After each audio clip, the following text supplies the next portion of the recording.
What's good, everybody? Welcome back to Rambling Red Shirts. We're now on to episode 3, and I'm here with the rest of Red Shirts Remastered. We got another great show for you again tonight, and guess we'll say how's everybody doing tonight? Doing good, man. I'm ready to talk about some stuff that I have lined up here. Agreed. I am doing well. It's been a long past week, so I'm ready for this. I'm excited. And we may not be personally wearing any red shirts tonight, but Chris and I got the red hat memo. There you go. Close enough. That's why I quickly didn't though, so I quickly had to turn around and grab it.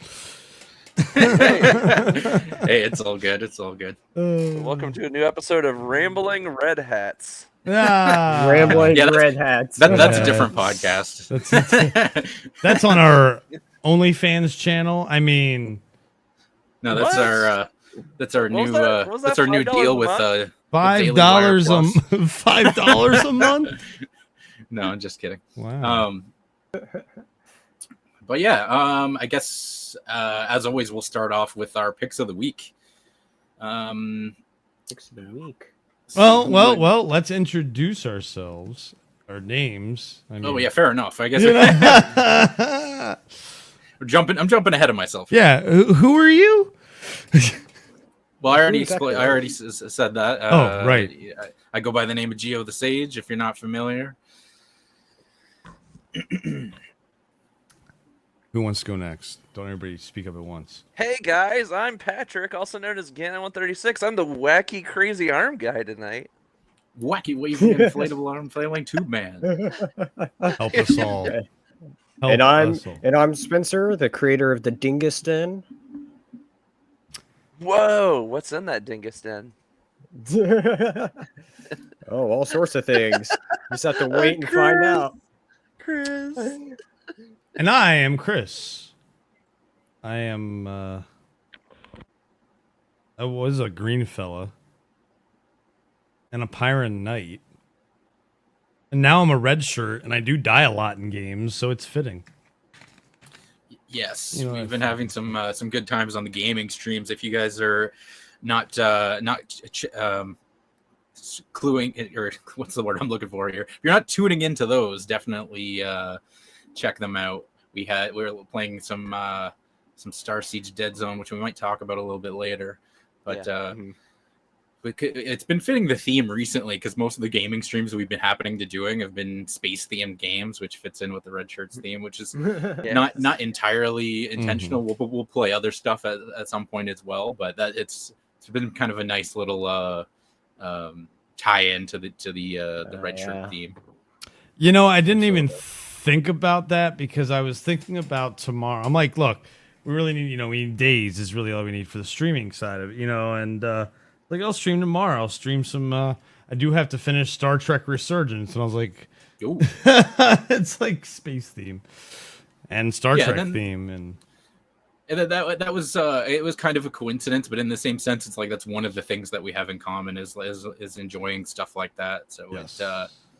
it's kind of a natural thing that happened in that sense. But I think that we will definitely play other things for sure. We have a lot planned. This podcast has been lots of fun so far. You're going to find that tonight that for the first time going into not necessarily a common nerdy topic. It's nerdy for me, but it's not necessarily the standard nerdy topic that you would hear on a podcast with all these other topics we're going to talk about. I think without further ado, let's just get into it all. Yeah. Just get into it all with our beginning segment of everybody's picks of the week. As far as what has everybody been enjoying throughout this last week. So who's going first here? Patrick, right? Patrick.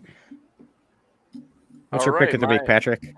My pick of the week was I've been watching the beginning of season 3 of Clone Wars, going back to some of the Mandalorian arc where they're kind of figuring out what's going on in terms of corruption in a society which is a neutral planet. It's neither separatist nor republic, and how corruption can get even into neutral governments to try to sway one way or the other in the middle of a galactic civil war, and things get a little tense and hostile, and there's black markets and hijinks.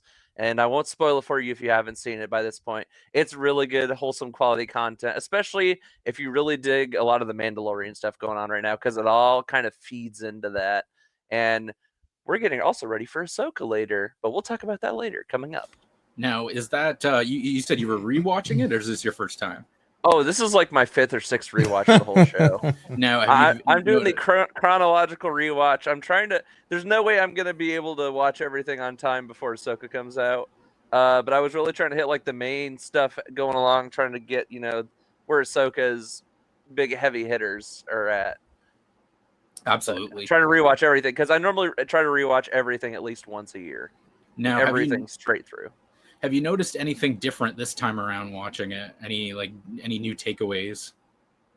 And I focused a little more on Satine Kryze, who is the leader of the Mandalorian people at that point in the timeline, and kind of how she handles the Mandalorian government, because she's in a transition period where the Mandalorians had just had a civil war previously that not a lot of people talk about in the canon, and she's kind of like cleaning up the society. Like you have the warriors, which are the ones you typically know in Mandalorian society, and then you also have like these peaceful people who just kind of want to become their own society of peaceful Mandalorians, just like any other planet would be in the galaxy. So it's this weird transition where she's trying to like work out solutions to both sides, but neither side really truly wants to give in. So there's a lot of that going on, and of course that feeds into what would later become the separation of the tribes later on, post Rebels, and then going into Mandalorian. The whole thing takes place over like a 30 or 40 year time. I think it's 30-year timeline in terms of separation of powers, the tribes coming together and separating, and coming together and separating. And now they're back together again in the Mandalorian show. So it's fantastic to see like over the course of the timeline how like things are like starting to stitch together. It's great. It's really good. Absolutely. All right, who's next? I am next. And Spencer has been enjoying this with me. My pick of the week is the new Twisted Metal series. Hello, Matthew Coburn. And starring Anthony Mackie, Stephanie Beatriz from Brooklyn Nine-Nine, as well as Will Arnett doing the voice of Sweet Tooth, with Samoa Joe playing Sweet Tooth. Oh, nice. I did not know that. Yeah, so lots of Easter eggs. Man, it's like a 90s nostalgia ride. It's crazy. Just because the way they do it is that, without spoiling too much, the world as they know it ended in the early 2000s. So it's funny to see all the references that they have. Thomas Hayden Church is in it as well. Awesome. Yeah, so and Nev Campbell Lots of shows good up. characters. Yeah. Thomas Hayden Church's character is fantastic. Obviously, Sweet Tooth is probably the best character in the show. But I think that Scene stealer. Oh my gosh. Like every scene he's Especially in. episode 5. Episode 5 is a huge one for him, though. It's Oh great. yeah, But, yeah. Episode absolutely. 5 was It's been really fun. incredible. What I really enjoy, again, the Easter eggs, yeah. the authenticity to what if, when you go play the game, what it would be like if it were the real world in real life, how it would feel, what it would be like, but then they also keep the essence of the game with the car battles and it's done really well. Actually a pleasant surprise on how well it's done. It's it's one of the best video game adaptations I've ever seen. Better than Halo. Oh my! Shut the hell up! Way Oh better. my gosh! But it's even. I mean, I'd go as far as better than Sonic. Wow. Wow, Yeah, Yeah, I'd better actually than agree Jim with that. Carrey? Yeah, I'd agree Wow. with that. yeah. It is so much fun. The gore is authentic to what the game is. It will. I love what they do. If you see here, the actual episodes are named like license plates, which is really cool. Like the last one that we watched was called Drive Through. We had another one that was called Who's Dare, and we're watching 2 a day. All 10 episodes are available on Peacock already for season 1, and I have a Didn't even feeling realize it's gonna. Depending on, I mean, I don't know if it's going to leave it open-ended at all. I have a feeling it will somewhat. I'm all for a season 2 already. My big wish is I just want like a big like car battle royale at the end. Make it feel really have that essence of Twisted Oh Metal yeah, at the Destruction end. Derby style. Absolutely. Twisted Metal in game. I mean, I speaking think- of all the car action though, something I really do like about the show is that car action. Like it doesn't feel like the fake CG action. Like it feels like you're getting real car action that's doing crazy stunts with so much of it, which I really like. Which something I feel like you don't feel in Fast and Furious these days because it's just obviously fake, crazy CG stunts, and I don't get that feeling at all when watching a lot of the car battling here. Emily. No, I think that's definitely a good thing. Yeah, I haven't seen it yet myself. I think I'm going to check it out, but that's a Definitely worth important aspect to a show that's based on a game where it was car combat. It's like, yeah, they could have done the whole thing in CGI. Yeah, I mean, it's definitely not all about the cars, though. That's the thing. Is the time with the cars is very limited, but when it happens, it shines. Yeah, and I think that's important too, And- because if you just did it the other way, where it was all car combat, then it would just get boring after a while, or they run out of ideas. Yawn Fest, yeah. But yeah, it does a pretty good job overall. So, I've really been enjoying it. Nice, that's good to hear. Cool. All right. Yeah. Spencer was next? Spencer is Spencer, yes. My pick of the week is next, and that is this new Star Trek show that's been coming out. I don't know if anybody here has heard of it. Titled Strange New Worlds. Set to be like it's a spin-off series of Discovery that's like a prequel to the original series. And so season 2 has been coming out. The finale's tomorrow, so I'm looking forward to that. Checking that out. And I've been having a blast with the season. It's been pretty solid. It's been pretty good. Overall, the first episode, not gonna lie, was a little rough. I was pretty worried about it, but once it hit episode 3, it started picking back up from what I wanted through the rest of the season. And there's been some pretty memorable episodes this season that I really enjoyed. For instance, the latest episode that just came out was the musical episode that they revealed at San Diego Comic-Con.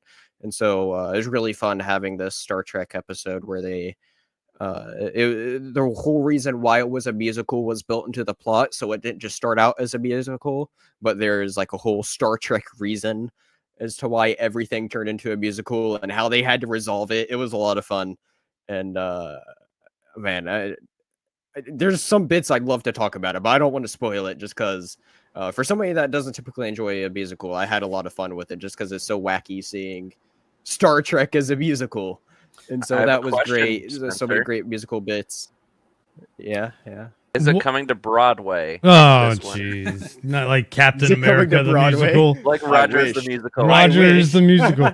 How was the Lower Decks crossover episode? I was just about to bring it. Yes, that was pretty interesting. The biggest focus on that wasn't necessarily what the story was about, but it was about the characters interacting with each other. Because the way Lower Decks is set up is that it's like a sequel, like set 4 in the future. And so they found this essentially a time portal to where they go back in time and find the Strange New Worlds crew. So it's really interesting because you see Jack Quaid's character, and then later on, then the other person, she comes back in time. I don't remember her name or her character's name or anything. But anyway, they go back and they end up having to figure out like how I guess to bring back the portal. But the big thing is like they're working together, bring it back. But that's not necessarily the focus of the episode, but it's to where it's how all the characters interact with each other. Like how does Jack Quaid's character and Pike interact with each other, or how does Spock and the I don't remember what the other chick's name was, but it's all about the different character interactions between them, and it's interesting seeing all that done. And they also had pretty good looks as far as bringing those animated characters into live action was pretty good. But yeah, those were definitely the two big, I'd say, like highlight crazy episodes of the season. I mean, there's some other pretty good episodes here and there as well. And yeah, I mean, it's been a pretty solid season after the bumpy start. So I can't wait for the finale tomorrow. And is it season 3 already confirmed? I want to say. No idea. That would be you knowing that. Now, I know. I want to say there might be a season 3. So if there is, I'm looking forward to it. Matthew brings up something interesting in the chat. He says he read they had a bit of the Buffy musical in mind, which I think was Once More with Feeling, if I'm not mistaken. I could be wrong about that, but that's a very famous one as a musical episode of a show like that as well. But what I just was thinking of, I think they did something like that in Next Generation, if I'm not mistaken. Do you guys remember that? They did something similar where they were forced to do like I can't remember much of the episode, but it just popped in my head that they did something like that in Next Gen as well. Seeing that in Next Gen. Something to do with the holodeck, then maybe. I think it was I can't remember, but it was something that was affecting the whole crew where they would just burst out into song just periodically. And there's been a few Picard memes that have come out of it that you might probably seen. So, but my first thought was the Buffy musical, but then that popped in my head that they had done that in Next Gen as well. So that's kind of cool. Interesting. I'll have to go back and check that out and see how they compare. But anyway, Gio, what was your pick of the week? Yeah, so my pick of the week this week was a film from 1997, which is one of my favorite comedies, Good Burger, believe it or not. So if you guys aren't familiar with the film Good Burger, like I said, came out in 97. That was starring Kenan Thompson, Kel Mitchell. Kenan Thompson, probably most people are familiar with him. He was really big in a lot of kids' movies in the 90s, and now he's the longest standing regular on Saturday Night Live. So he's had an excellent career over the years, but I think his biggest, his best film that I always go back to time and time again is always Good Burger. And I think one of the things about it is it just had like a really particular charm to the movie that I haven't really seen replicated again. Now, it started off as the idea came from a skit from their show, I believe All That. And they took that idea and then expanded it into an entire film. And it worked really well. It's something where, yes, it is technically a kid's movie, but I think you can watch it as an adult and it still holds up to this day. It's something where I'll watch that movie at least once a year, if not more. It's just a feel good movie the whole time. It's not how do I put this? It just leaves you with a good feeling at the end of it. It has a lot of good, really clever writing in it, great cast. And it's something that I don't know. It just kind of popped in my head when I was thinking of things of like, what would be something that I could recommend. It's not something I've brought up before. I don't even think I brought it up even when I was a guest on Greenfella. So I thought it would be a good time to mention it here. If That's you a great haven't seen recommendation. I'll have to check it out. Yeah, if you haven't seen it, it's definitely worth your time. And I think that was kind of the apex of those '90s films that he did, where he was in the Mighty Ducks, he was in Heavyweights, he was in a lot of these classic '90s kids comedies. But then you had that was what I felt was like their kind of I guess you could say their opus was Good Burger, and Yeah. it's hard to really. There was like cameos, like you had. I can't even remember now. See, if I would have had time Shaq to was do like one of them. yeah, sure. Like that's one of the ones that always sticks with me.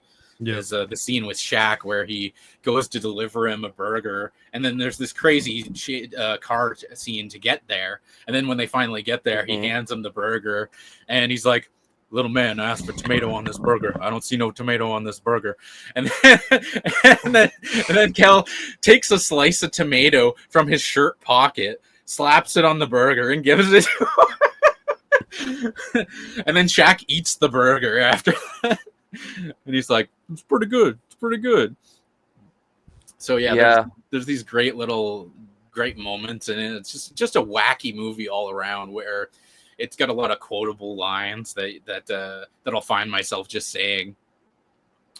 So without going into a full review of it, I guess I don't know. That's pretty awesome. good way to sum it up. But what I did find interesting, and this can kind of lead us into our next topic here, is while I just wanted to look the movie up real quick, and a little piece of information from last month that slipped by me somehow. I don't know how I missed this, but apparently they're doing a sequel. Yep. So throughout this year. Yeah. So there's been talks of doing a sequel to Good Burger for a long time. I've heard things about them doing various things with the script, trying to get people back. They did. If you guys remember, they did a reunion skit on SNL a few years back. Matthew Coburn brought that up. Yeah. So there was stuff That's like awesome. that. And so there've been a lot of people that have been wanting them to do a sequel. They've been wanting to do a sequel. Yep. And now we're finally getting it. Yep, they already filmed. Yeah, so they announced last month finally did? that it was already out. They did set visits and already started filming it. It might already be in post, honestly. Well, this is what they're saying, is that it's coming out this November on Paramount Plus. Yep. Going straight to Paramount Plus. That'll be interesting. So I looked up a little budget bit, feature. and a lot of the original cast is coming back.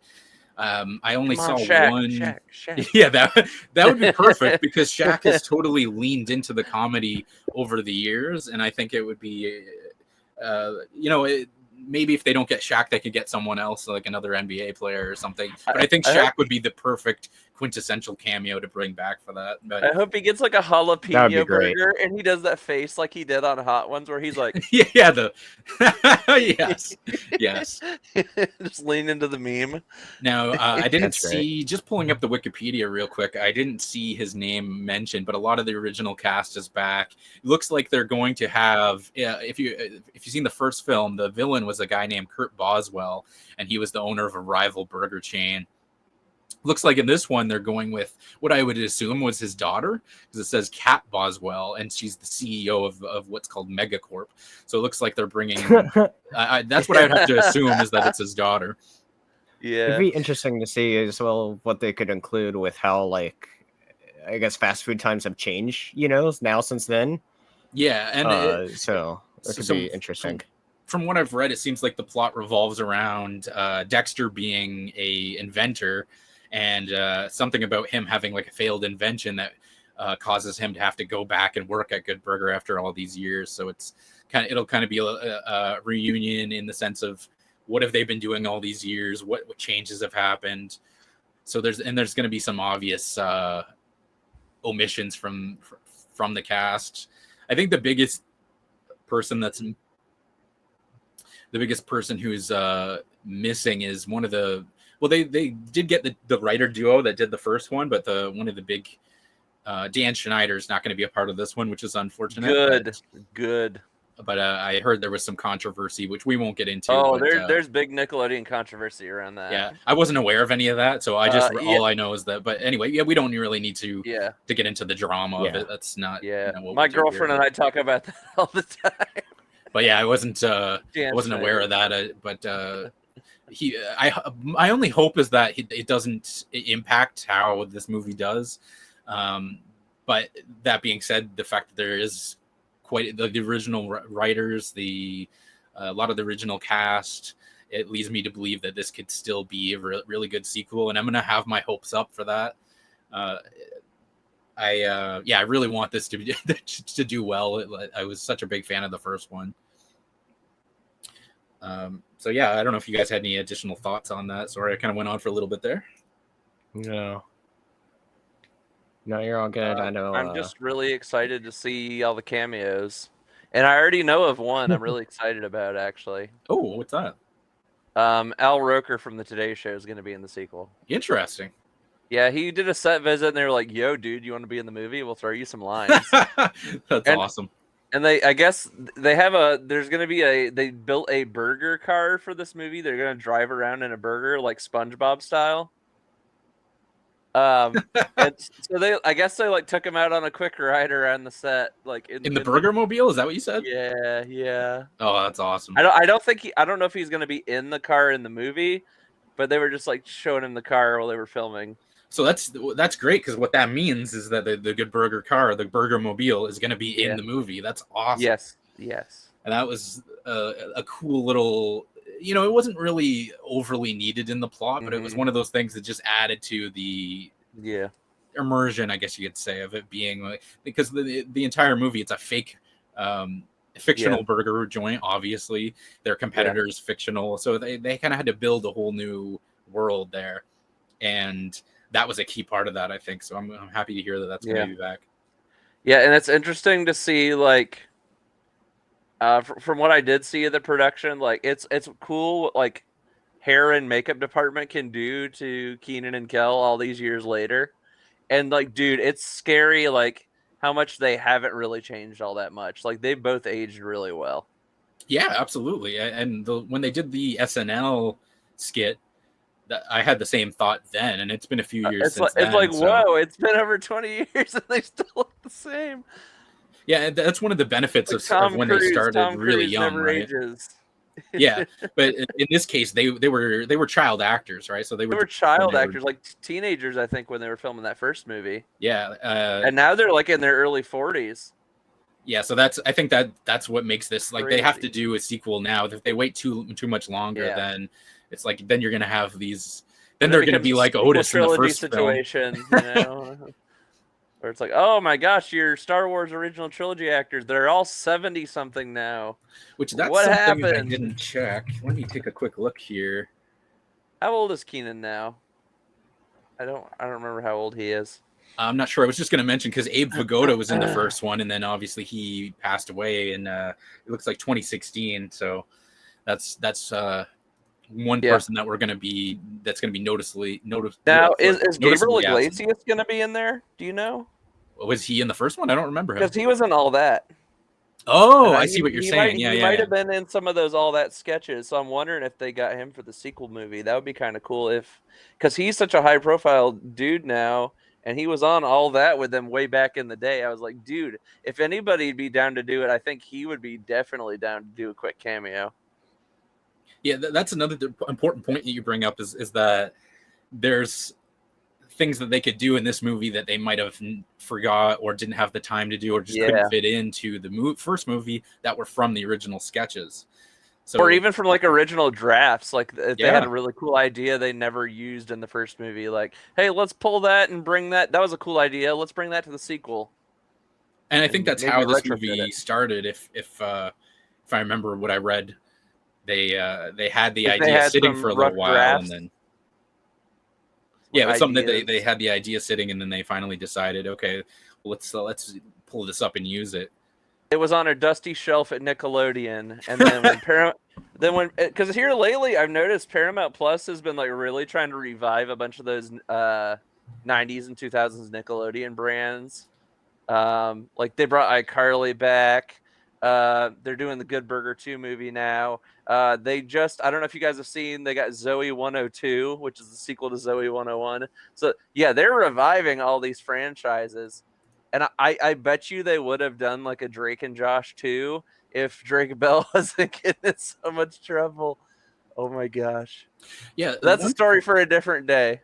One thing that I also thought was interesting is the fact that this is kind of coming full circle as far as Nickelodeon goes, because they're kind of ubiquitous, especially in film nowadays. Yeah. Like we just had the Ninja Turtles film just came out, but the Good Burger was popular again. Like, well, here's the thing, though, right? The Good Burger was literally the second movie that they did. The first was Harriet the Spy, which you guys might have also seen, and that would have been '96. And then next year was Good Burger. That was their second film. So they're kind of coming full circle in a sense to where they started, which I think is really cool to see. It's cool to see like some of the new concepts they're bringing forward. Some of it's been pretty hit or miss, just to be honest, in terms of their TV side of content. I'm more interested to see what they're going to do in terms of movies, for sure.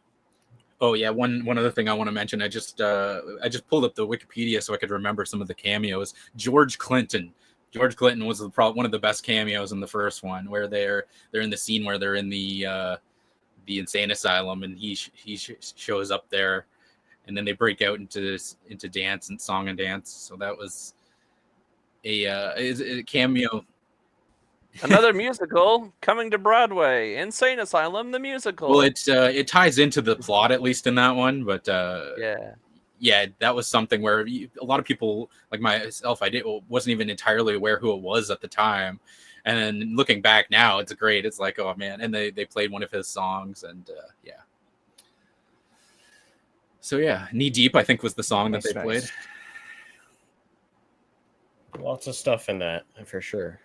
Stuff and things. But yeah, unless anybody has any other thoughts, we can move on. Yeah. I say bring back Hey Arnold again. Continue on with all the back catalog. Yeah, just bring. No, you know what they need to bring? They need to bring Rocket Power back. Hell yeah.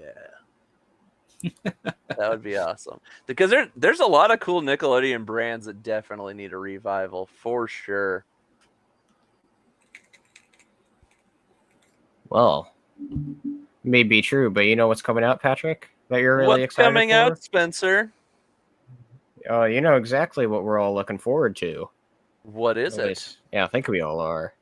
You know, it's a show that's set in a galaxy far, far away. Do you know anything about the show?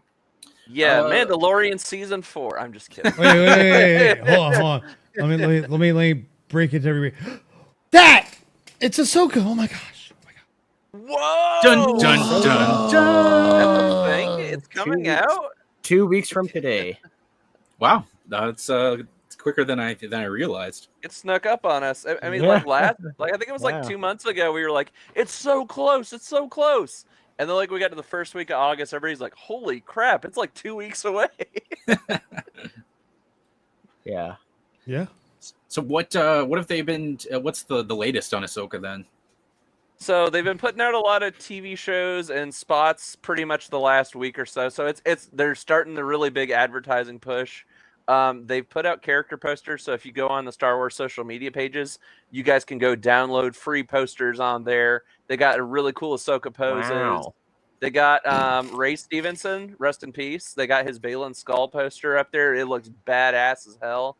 And then they got all the other characters. The only one they have not dropped yet, and I'm so excited for when he does show up in the show, I am downloading the Thrawn, the Lars Mikkelsen Thrawn. As soon as that one hits social media, I'm gonna print that. That's going on my wall because like I'm so ready for Thrawn. But the biggest news that came out about it is we actually do have official run times for the very first 2 episodes. Let me find it here real quick, guys. Yeah, have the tweet up. Do you have it right there in front of you? Yes. So it's saying the combined runtime of Ahsoka episode 1 and 2 is going to be at 1 hour, 36 minutes, and 36 seconds. So if you do the math, it's about 48 minutes or so between each episode, which obviously one will probably be longer than the other. Yeah. Which for Star Wars Disney, that's pretty I mean, sizable. And what If we've that seen in the includes past with the Disney credits- shows is that they Yeah, that's good. they That typically does will always release 1 and 2 that at the same includes time, credits, correct? Yes. If they include credits, then that's like 40 each, which is like your standard length. So 40, 42, 40 credits to in the 40, intro. 40 to 43 minutes, 40, somewhere in that 40 range. each. 40 each, So, yeah. I'd say. So, So, and yeah. more than likely, if I remember correctly, Filoni is, I want to say he's directing episode 1 of the show. So that first episode will probably be like Mando episode 1, where it's a little bit longer. So I think episode 1 will probably be the longer one. I don't have an official confirmation on. I mean, typically premieres are longer, and then the ones that follow are usually shorter. So I wouldn't be surprised if that's how it is. That's just a generic show formula, I feel like, but Yeah, and we'll I think see. it's good to with these type of shows when you want to get people invested so that they'll continue to watch the rest of the season regardless of how long or small it is. You want to start off with a bang and get them A big one, yeah. Yeah, so I think that it's that there's definitely some logic behind that decision. Let me see if I can find a director list while we're talking about it. Have you guys been seeing these like TV spots or advertisements or trailers the last like 2 weeks or so? I don't. Not really? I've seen them around, but I don't watch them Mhm. because I find them to be pointless when leading up to it. But yeah, Yep. I don't watch Yeah. them for anything that comes out. Are there any characters that you've seen in the trailers that you guys are like really looking forward to? Either like a new character coming in or a returning character that you really want to dig into? I mean, we're all excited for Thrawn, I think. For us who have seen Yeah. Rebels. I'm excited for Ezra. Oh, yeah, me too. I'm Big, really excited to definitely, see definitely. Yeah, what Ezra's done. Sabine, obviously, I'm intrigued. I never was a huge I mean, Sabine just all the fan. Rebels people. Yeah, I was never a huge Sabine. Yeah, I'll be cool She's to an see. acquired taste. It'll be cool to see Zeb and see Zeb, after seeing him in Mandalorian. Zeb's It's so weird. probably He's the my first one that favorite character. cameoed. Well, I love think that. he's one of the most popular characters as well. yeah, So, he's very and his voice is so distinctive that that it was easy. Like I watched, I'm like, that's Zeb. Like I knew Yeah. it instantly. I didn't have to guess or wonder. I'm like, that's Zeb. That voice is so with that Steve face. Blum's voice is very iconic. And Yeah. so other than that, I mean, I'm interested in this whole like these recordings from Anakin. It's very, very cool that she's got these recordings from Anakin that she goes back through and uses for guidance still. And I wondered if we're going to see some of that in the show. Yeah, you know? well, that's what I was Like just thinking when Chris flashbacks, said you that. mean? That's a 'Cause very they clever they way to show bring it- Anakin into the show because they don't have to make it anachronistic in any way. Yeah. They can still have him be there with it making sense in the storyline, right? Yeah. It's just a recording, so that's a great idea. Or just that, or is there going to be a Force Ghost and expand on That him being that a too, Force yeah. Ghost? That too. Yeah, I they was could do wondering that. if they That were would be gonna cool. because he shows up as a Because Force Ghost at the end of Return of the Jedi. You But know, I think so the thing too is Think with the so? Force Ghost, Right. the only problem there is you can't overuse the Force Ghost because it kind of loses its magic if you do it too many times. But they could definitely throw that in there as well. I don't think that's another way of loses doing its it. Magic. I Well, think it's like- any trope, gets stale if you use it too much. But I mean, Yeah, that's I all guess, I'm saying. It's like instead of just doing the Force Ghost again, then they could have another way of doing it where that. Well, I that mean, we kind of- see Force Ghosts in every Well, movie and every yeah. piece of media.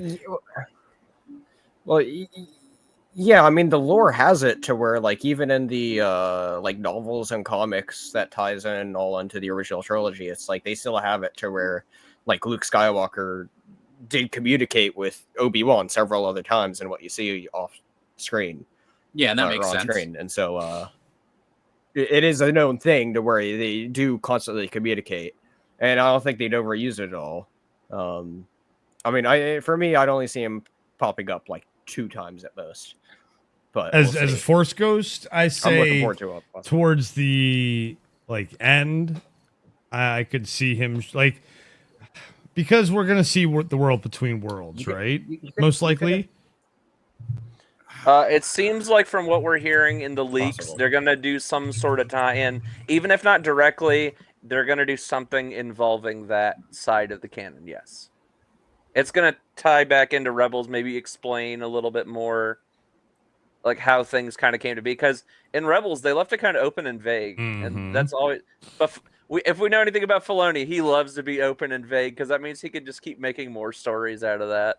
That's his favorite thing to do. He'll like introduce some like minor little thing and you go, what the heck was that about? And then like 3 seasons later, he'll explain to you why he did that. And you're like, oh, it all makes sense now.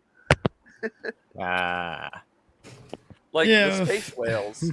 The space, oh gosh, yeah. It started off as like the most like throwaway episode in Rebels, and then they end up becoming the heroes in the end. It's fantastic. Yeah, the question is, like, where did they take them? That's the space whales. That's the big thing, and everyone. That's why I think somehow the world between worlds might play a part because I know it doesn't just fold time; it folds space. I have dogged people on Twitter about this because they keep saying, and it's never been confirmed canon anywhere by Lucasfilm. This is, Thrawn's from the unknown regions. They must have jumped to the unknown regions. And I go, to his where planet? does it say that? No. I say, where does it say they went to the unknown regions? It says it nowhere in canon, nowhere in the referential material.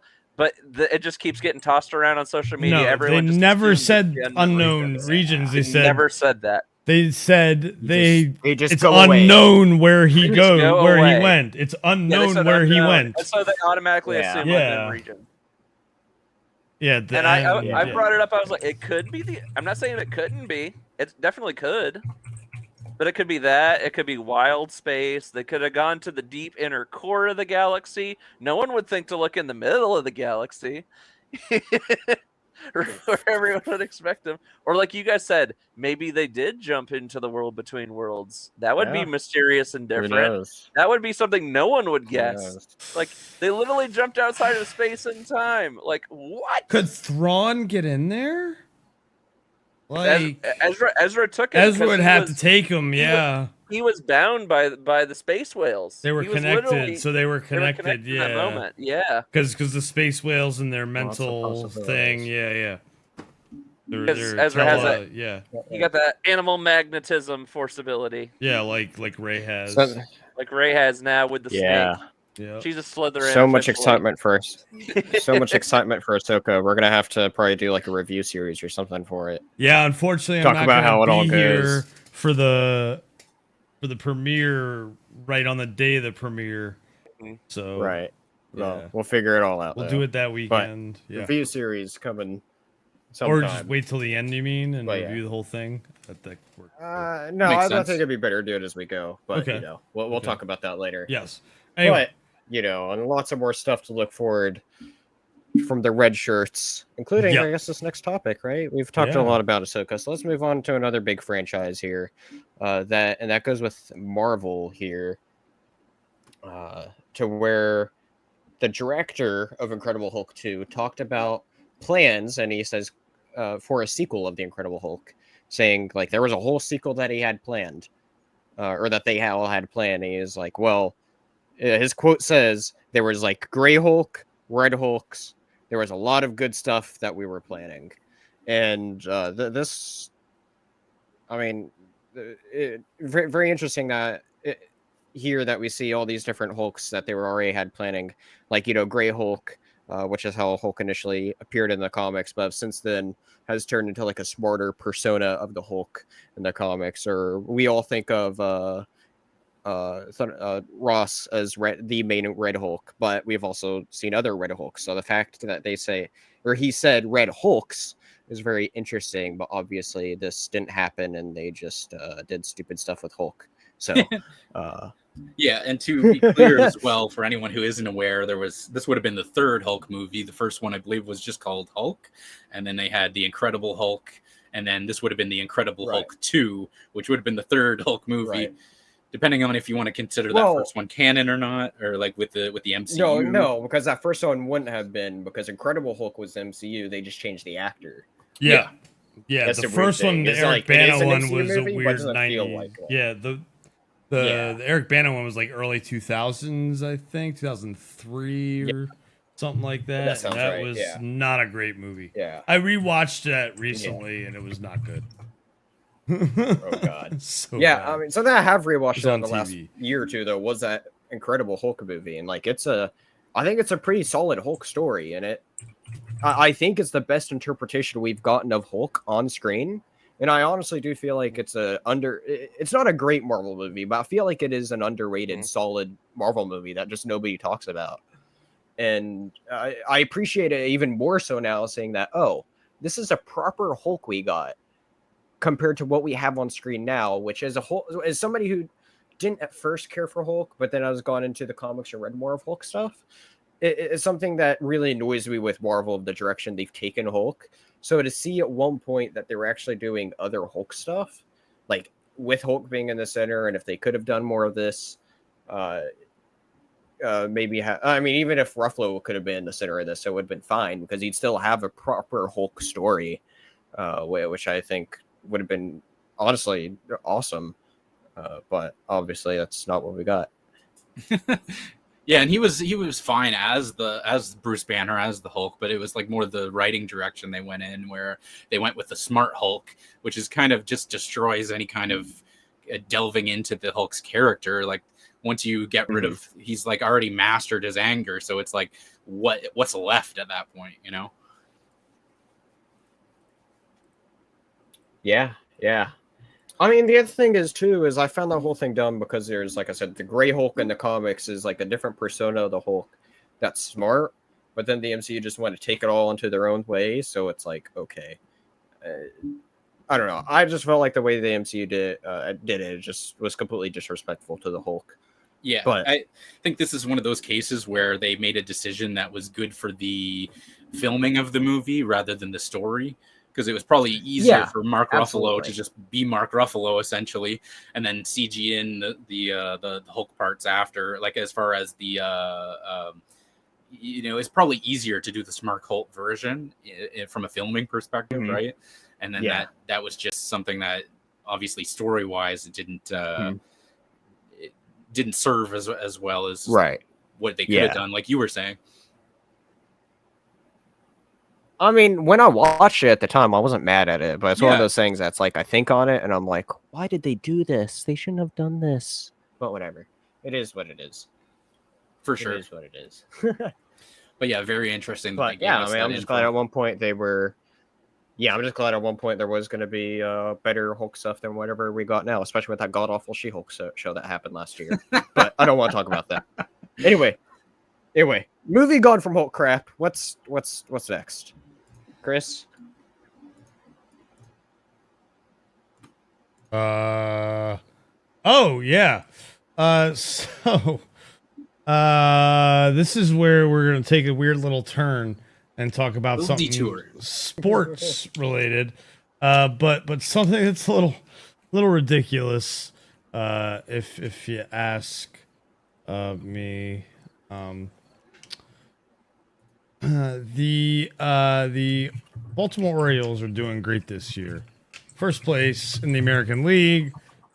Leading their division, obviously. Then second best record in baseball. Fantastic, right? Well, the other day, what was the exact date of the game? July 23rd. The Baltimore Orioles were in Tampa. And their announcer, whose name is their play-by-play guy, whose name is Kevin Brown, was talking about how the Orioles are playing much better this year in Tampa than they ever have. Well, previous 3 seasons in particular, right? Yeah, the previous 3 seasons. Well, yeah, because the previous 3 seasons have been with the current manager and current current front office team. So all of a sudden, Kevin Brown has been removed from the broadcast booth as the play-by-play guy for the Orioles, and the internet went in a tizzy. There's been there were memes, all kinds of memes, but the biggest thing was that a lot of the announcers went to bat around the league, went to bat for Kevin Brown, and Patrick and I were actually talking about this, and I said to Patrick, or I said any team will scoop him up for sure, And I think they realized their mistake, because as soon as they started to go for bat for him, they're like, "Oh shit, we done messed up," because he will get scooped up by. Yeah, here was the quote. Let me say one thing to Baltimore Orioles management: you draped yourself in humiliation. If you don't want Kevin Brown, there are 29 other teams who do, and that was from the New York Mets. Yeah, said that. But then, yeah. So sounds like they were maybe ready to give him an offer, you know? Yeah, I'm confused that what he said that was so bad that they thought that it was nothing. That's the point. That is the point. Here's another one. That's it. The wiki for the owner of the Orioles was changed to say John Angelos is the chair and managing man baby of the Baltimore Orioles. Man. Is it still on, by the way? I don't. That's a good question. Well, I'll go check. I bet Wikipedia went back and fixed it. Let me see. But somebody sussed him out. Here's this one's my favorite. Welcome to Orioles Baseball on Masson as we take you live to Tropicana Field, where the O's look to improve their win streak to an impressive 273 games. And it's a picture of North Korea state TV. They're winning every game. It's official. Well, I think it's really interesting because when you look at like what a color commentator should do, is they're usually the ones that are going to say something outside of the box, that are going to say, you know, they're there to be entertaining.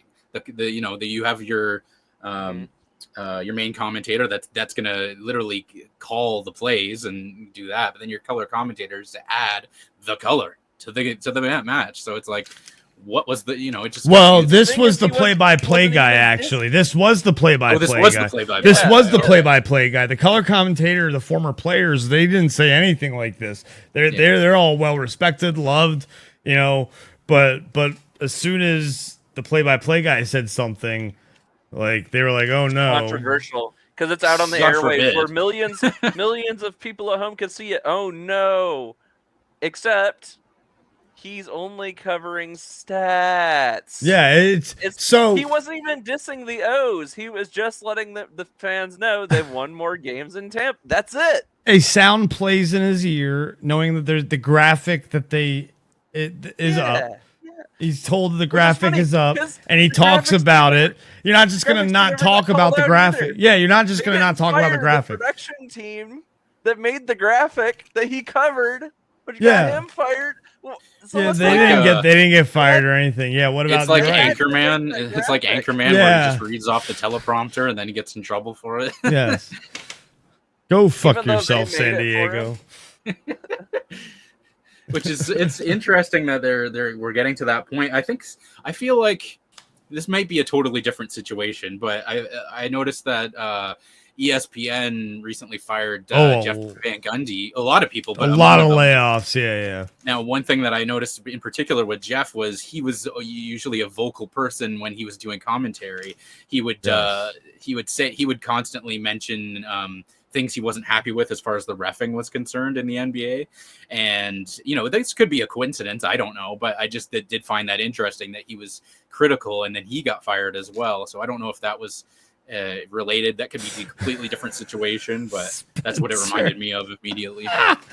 Spencer said the quote of the day is "Go fuck yourself, San Diego." You've never seen Anchorman, Spencer, have you? I need to watch it. You do. It's actually on my list of stuff. Oh yeah, particularly that first one. Yeah, though the second one is pointless. You don't need to watch the second one. Don't even bother with the second one. I guess it was so bad though. It had some good cameos. It did. You're right. Nay. If you guys want, go back and watch the rated R version of Anchorman 2. It is so much better than. Oh the yeah, normal. absolutely. That's true. I'll agree with that. Oh, it is so good. And they have like I'll a agree with musical. that. They have a musical number they added in with the R-rated God. version. Oh, nice. Which, by the way, gosh. it Anyway. is not PC for today's I'll crowd. have to check it out. It's so You good, know what? though. Maybe Even better. Maybe I'll review it on Yeah. here or something. you know? Anyway, So back on track. So Involves because the Batman. internet went in a tizzy, he's coming back. Friday, he'll be back in the booth calling Orioles games nice. against the Seattle Mariners. So the internet Only won the because day. they poo-pooed. The Don't internet forget won that. the day. Don't in forget this that. one. Had they not gone to bat for Internet him, won the he day. probably would still be fired. Probably. You're right. Absolutely. Without Which the makes internet, him look he even probably worse. would still be fired. Only because they boiled up a storm. That's the only reason. Everybody ripped the. And this is a team, again, that's in first place, winning games. Like. Which is not bad not for them. That's Which good is not, yeah, it's very good for them. It's not normal for them right now. If it hasn't been normal for them in 30 some years, 40 years, they just celebrated their 40-year anniversary of their last World Series win. It was Cal Ripken's second season, I think. So that's why you've been wearing the O's hat proudly this season. yeah. Well, 'Cause they're I doing actually great. haven't worn any O's hats. The only O's hat I've worn is the Marvel one, the Marvel one, Aberdeen yeah. one. Yeah. That's the only O's one I've really worn regularly. Everything else has been random, and then I'm wearing Mandalorian tonight, so There you go. because it's red and I saw red and I Nice, grabbed nice. it. Aha, nice. That's awesome. We're gonna have red somewhere in the show. It's great to hear, though, that the fans were able to affect positive change like that, in a sense where it was to get someone their job back, and it was Normally it's to get somebody fired in this day. The and age. management was able to listen to the fans, right? They didn't just ignore them and be like, we don't care what you think. They actually took that into account, whether it was based on just trying to mitigate the damage they've already done or not. They still listened, so I think that's important. Do you think That's a good had he point. not been hired right back on, Chris, do you think the fans might have staged like a walkout where they played like a game to an almost empty stadium? No, because winning cures everything. Now, that being said, last night it could have happened after the O's were up by 3 in the top of the ninth inning and gave up a grand slam and lost the game by 1. But Yikes. yeah, so Yikes. It would have been funny if they got up during the 7th inning stretch and just left the game. That would have been funnier. yeah, Like, we'll stay for 7 innings, then we're gonna leave for the end. And they got this in the bag. They won the game. Wrong. Yeah. Oh no, that's what I thought we had it in the bag, and then I look over. It was during D&D, Yeah. and I look And over. I bases had it were on loaded, mute, weren't they? and the bases were loaded, and I'm like, oh no. And Kyle Tucker's it's up, about to who's happen. a home run hitter. I'm like, but we got this. We're not gonna give up a home run. And I look Come on, away, and I pitcher, look you got over, this. and it's 7-6 instead of 6-3, and I'm like, oh fuck me. I didn't turn it off though, because you never know what's gonna happen in the bottom of the ninth, lane being down by 1. And then as That's soon as rough, it was over, too, though, I turned it yeah. off, and it was a good D&D session last night, though. So at least that was Yeah, helpful it was. to get my mind off of a crappy O's loss. I didn't even think twice about it until later today, probably. It's interesting that you mentioned that, because I was listening to something recently where they've done studies in terms of sports fans, and a lot of people, if you're not into sports, this might be something you're not aware of, is like, well, why are people so into it? The fans get a specific reaction from rooting for a team, and it becomes a very it's like living vicariously through the team. So when the team wins, you get a chemical reaction from that, and when you lose, the same thing happens. So it's something that I hadn't really thought of, but it makes a lot of sense. And it's like there's a reason why people are so into it for that, because you get a direct chemical reaction. It's that dopamine, man. It's dopamine, and it's adrenaline as well, though, because it puts testosterone, I believe. Well, it puts stress on your body, which is funny because I've been cheering watching sports and felt flourish doing it. It's weird. Yeah. Yeah, Yeah, man. So, Did you get flourish during that full bases loaded moment? You go, oh shit. Nah, because I was Yeah, playing flare D&D at the coming. time, and I was so again. I looked Yeah. away, and it wasn't really. It was on the side of my mind. So, and again, 162 games. You're not going to win them all. No, And especially never. the fact that we're in first place. I'm just very happy at how the season has been going. And it's crazy. I'll talk more about it next week because I know what my pick of the week is going to be next week. Now, Nice. So think are we this- on watch? Are we gonna keep an eye on this guy? See if he gets fired again next week? No. So no, he'll be back. He's a great announcer. Great play-by-play guy. Really excited to hear him back in the booth. Don't mind the new guy they've been using, but definitely miss the Rick, and everyone obviously did because the internet won the day. He's back.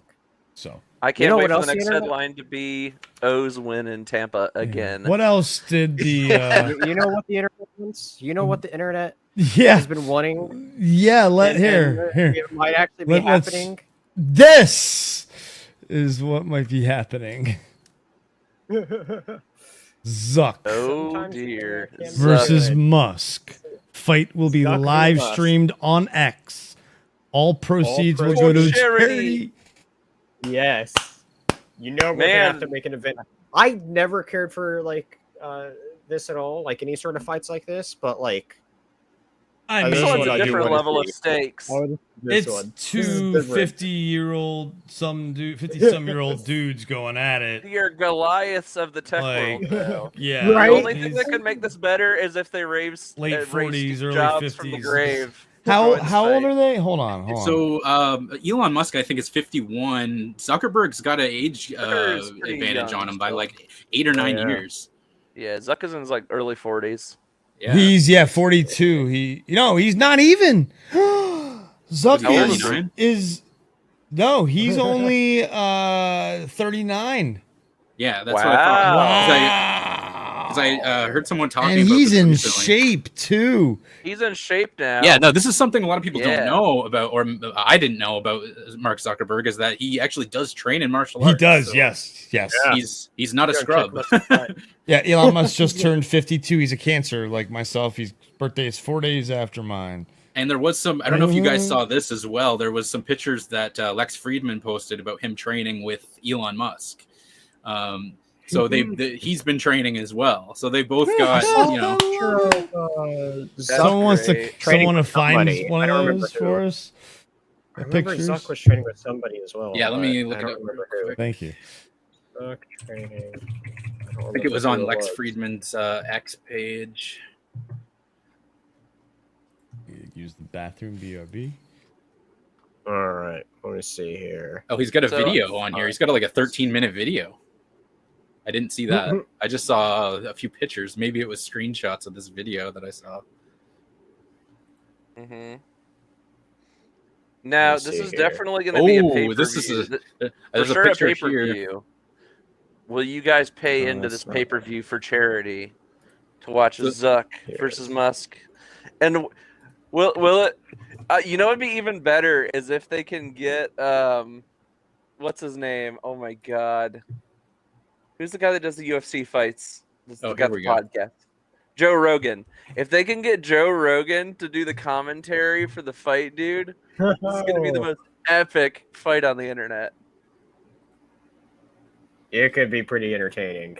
I hope they sell out tickets at the event, like for the in-person seating, because So, yeah. that crowd is gonna go nuts. This is something I was not aware of, but apparently, George St. Pierre is the quote unquote sensei for Elon, for Team Elon. Ooh. So yeah, shout out to George St. Pierre, fellow Canadian. Well, Elon and Joe Rogan, to go back to Patrick, Joe Rogan and Elon are friends, I believe.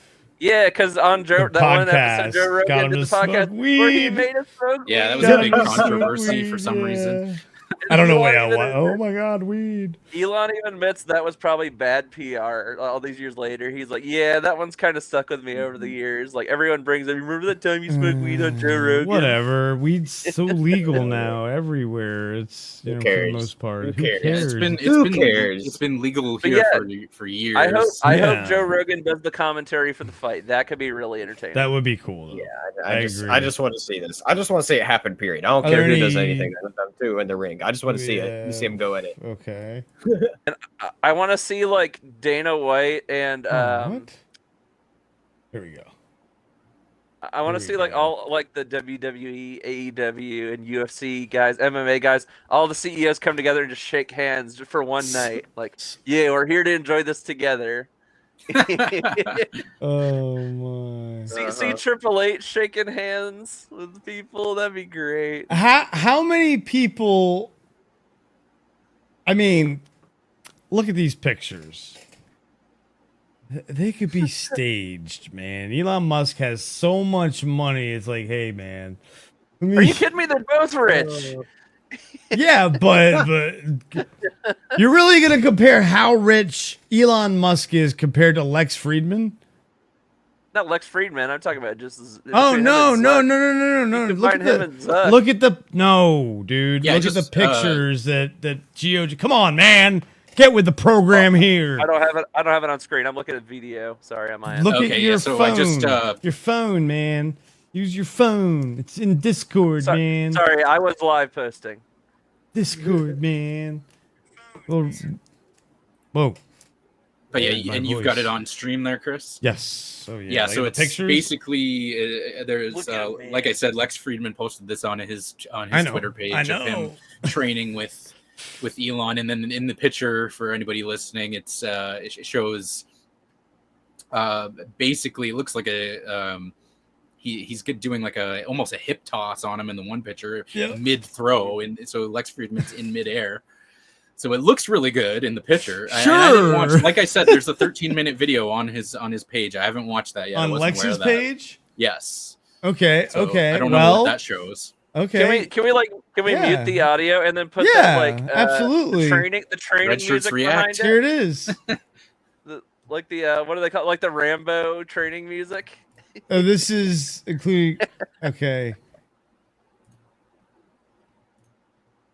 No, this is Lex Friedman and George St. Pierre training and Okay. discussing jujitsu, and he's discussing the fight. It's not actually. Okay, so we training. don't get to see footage. Of No, and then We need a even training more montage. sus.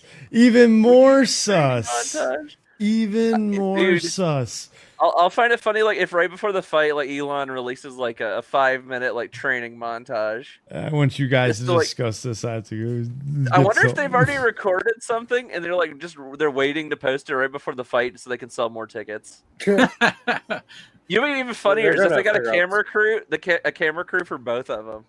So you get like the back and forth montage, like where they're both like I'm looking forward to this. getting ready for the big fight.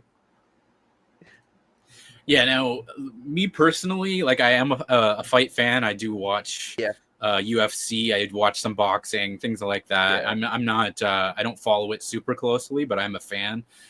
But that being said, like with the celebrity fights, I typically don't bother because, especially if it's celebrity boxing, because to me it's like I'm not gonna be down to watch a They're always half a hour. draw. There's never Well, really a real winner. There's not going to be a knockout. It's going to be a 30-minute hug fest, and then Yeah. someone's going to win by decision. That's what happens every time. So it's like it's not really my cup of tea. I know that the recent Jake Paul fight did get a huge amount of views, like not only live, but then they posted the highlights after on YouTube, and I think within the first several hours it got like 8 million views. So which is not it's, shocking to me, honestly, because he Yeah. in terms of celebrity boxing, he's definitely up there. And of course, his brother's in WWE now, and he's pulling big numbers for WWE. So it's like, yeah, you might not like the Paul brothers, but man, they bring in the ad revenue. That's for yeah, they sure. definitely know how to bring eyeballs to They them. got that brand recognition. Yeah. You know? So I think, but that being said, I didn't watch that last fight. I think, but if you look at something like this, for example, yeah, there's no chance I'm missing this fight. If it happens, No, yeah, I'll be yeah. watching it. There's The world will stop to watch those two giants fight. oh man, It's gonna be a TKO. We don't know What? who it's gonna be. what timeline are we living in here? This is ridiculous. The This is fact they ridiculous. both agreed to it is just amazing. And like I remember, I think like when they announced it, I was like, I did not put this on my 2023 bingo card. Like this Yeah, is right. phenomenal. Nobody did. Come on, let's be honest. Nobody did. Unless Well, it's like The Simpsons or something, but you know. 'cause And they you know predict the everything, Simpsons but predicts other than that- everything. Exactly. They probably predicted this like 20 years ago, like two tech giants to fight. It's crazy. Now, do you think it's going to be a hug fest, Gio? Honestly, Well, first of all, they've said that it's not going to be a boxing match. So if it's not a boxing match, yeah, because he's a that- kickboxer. Zuckerberg is. yeah, that gives me hope that if it does go down, that it's not going to be, that's the thing. Whenever you hear celebrity boxing, it's like, it doesn't Yeah. always mean it's going to be bad, but for Yeah. me, that's like a red flag.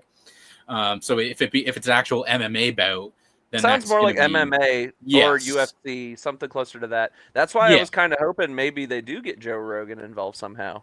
for sure. So if 'Cause it's that's his cup of tea right there. yeah, absolutely. And if it's going to be an MMA bout, then that's something that could potentially be interesting. Now, I mean, you got to look at it realistically too. It's like, are these guys really going to put themselves in serious harm's way when they're worth billions of dollars? Unless They got health insurance. yeah, and so I think we have to like kind of limit our expectations to a certain level. But that being said, that's not going to stop me from watching it. It's at going to be all. a friendly. They're both friendly with each other. They both agreed that they were throwing some internet smack talk. It's going to be very friendly. They'll maim each other a little bit. Sure, they might. They're going home with bruises. There's no doubt about it. We can confirm that right now.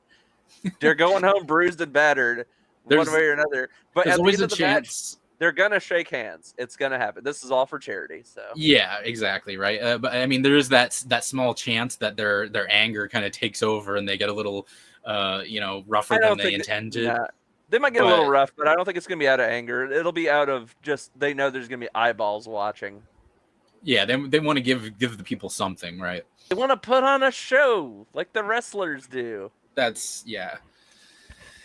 You're not there to tap fists and hug fest it out. I'm sure you know what that should be how they end it since it's for charity. Just end it with a hug. Just be like, it's like we're cool, bro. We're cool. I think that's a good point too. Is like they could both be in on this from a certain perspective, knowing that all it does is just bringing more eyeballs to the both of them, right? So it keeps their names in the news. It's going to get keeps Facebook people talking about them. It's going to get Threads, maybe some more users. X is going to blow up even larger. Elon might sell some more Dogecoin. It's all in good fun, and it's for charity. And if Chris knows anything, charity is always a good thing to push. Absolutely. Yeah. Chris- I mean, I guess maybe we should just he's plug not that for back a yet. quick minute Okay. here. Yeah. Well, he's not back, but we can yet. still talk about it. Yeah. Spencer, you probably have done it the most with him. So what is coming up in September? Let's see here. I believe, if I remember right, that's the Rare Disease Month, right? I think that's what Rare it is. Disease Month, but that weekend specifically also coming up. There's a specific weekend, but we'll be celebrating all month long. Oh, Chris is back. Let Chris plug it. He's got all the deets. Okay. There you go. World Autoinflammatory Awareness Month. My run. I got the month switch mixed up in my mind of which is which. And so anyway, there's a giant month-long celebration that we have planned here. If anybody tuned in previously to Greenfellas, where you may have seen some of us at before, we did big charity streams over there, so we're going to be pretty much bringing those over to Red Shirts Remastered instead, doing lots of charity stuff that we have planned, and so lots of fun stuff that we're working on. Both, honestly, we're going to be celebrating throughout the month and trying to push for it and try to get donations in. So It's going to begin right away whenever in September. We're going to be plugging it throughout the entire month. Have special weekend plans that's going to be special, but also special events throughout the whole month as well. More details on exactly what all that is will follow. For the children. For the children. Exactly. And if you guys are lucky, maybe I'll do some more shots of Fireball again. Oh yeah, man. Who knows? I still remember that. Yeah, that was rough. 5 back-to-back shots of Fireball whiskey. I hope. Now, if you guys donate for the kids, it'll happen again. It was not pleasant for me, but I will do it again. Chris, I'm confirming Lots of stuff that we have. If they donate for the kids, I will do more shots of Fireball for the audience. Yeah, I against my better judgment. Yeah, we're planning. Yeah, and if there's anything you all want to see, anybody listening, if you have any suggestions, we have open ears, and then we'll take any suggestions. Consider it. Like, what would be something fun that you'd want to see us do? Because that's something we're actively trying to think of. Is what's some fun bits that we could try to do? And so, if anybody thinks of anything, Spencer singing more karaoke again. One thing I haven't done yet is I haven't done like a drunk soul stream, or I guess it would be like drunk Elden Ring, where every time you die, you take a shot. Oh no, Gio, you're gonna be so plastered. So maybe I don't know. I don't want to put it in stone, but that's an idea.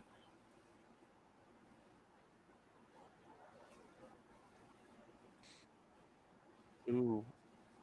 I could do inebriated flight simulator.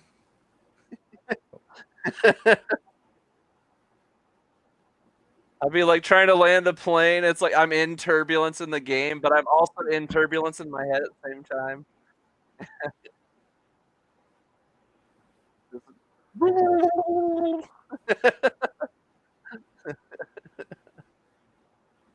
Well, hopefully, if Discord decides they want to get their act together with this new feature, we can do that too. Yeah, it just won't be lined up on time. There'll be a little delay, but we'll make it work. Yeah, we'll make it. I'm hoping Discord rolls this feature out publicly very soon, though, for the rest of us.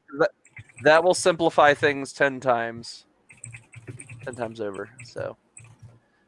Yep, it's only in beta for insiders right now, sadly. But hopefully, I've tried to dig in and see if there's anything public on that. They haven't made any official announcement on when they want to release that. So that could be a month. That could be 2 weeks away. That could be another year. We might not see that till next year. We don't know. See. Hurry up to wait. Yep. Waiting.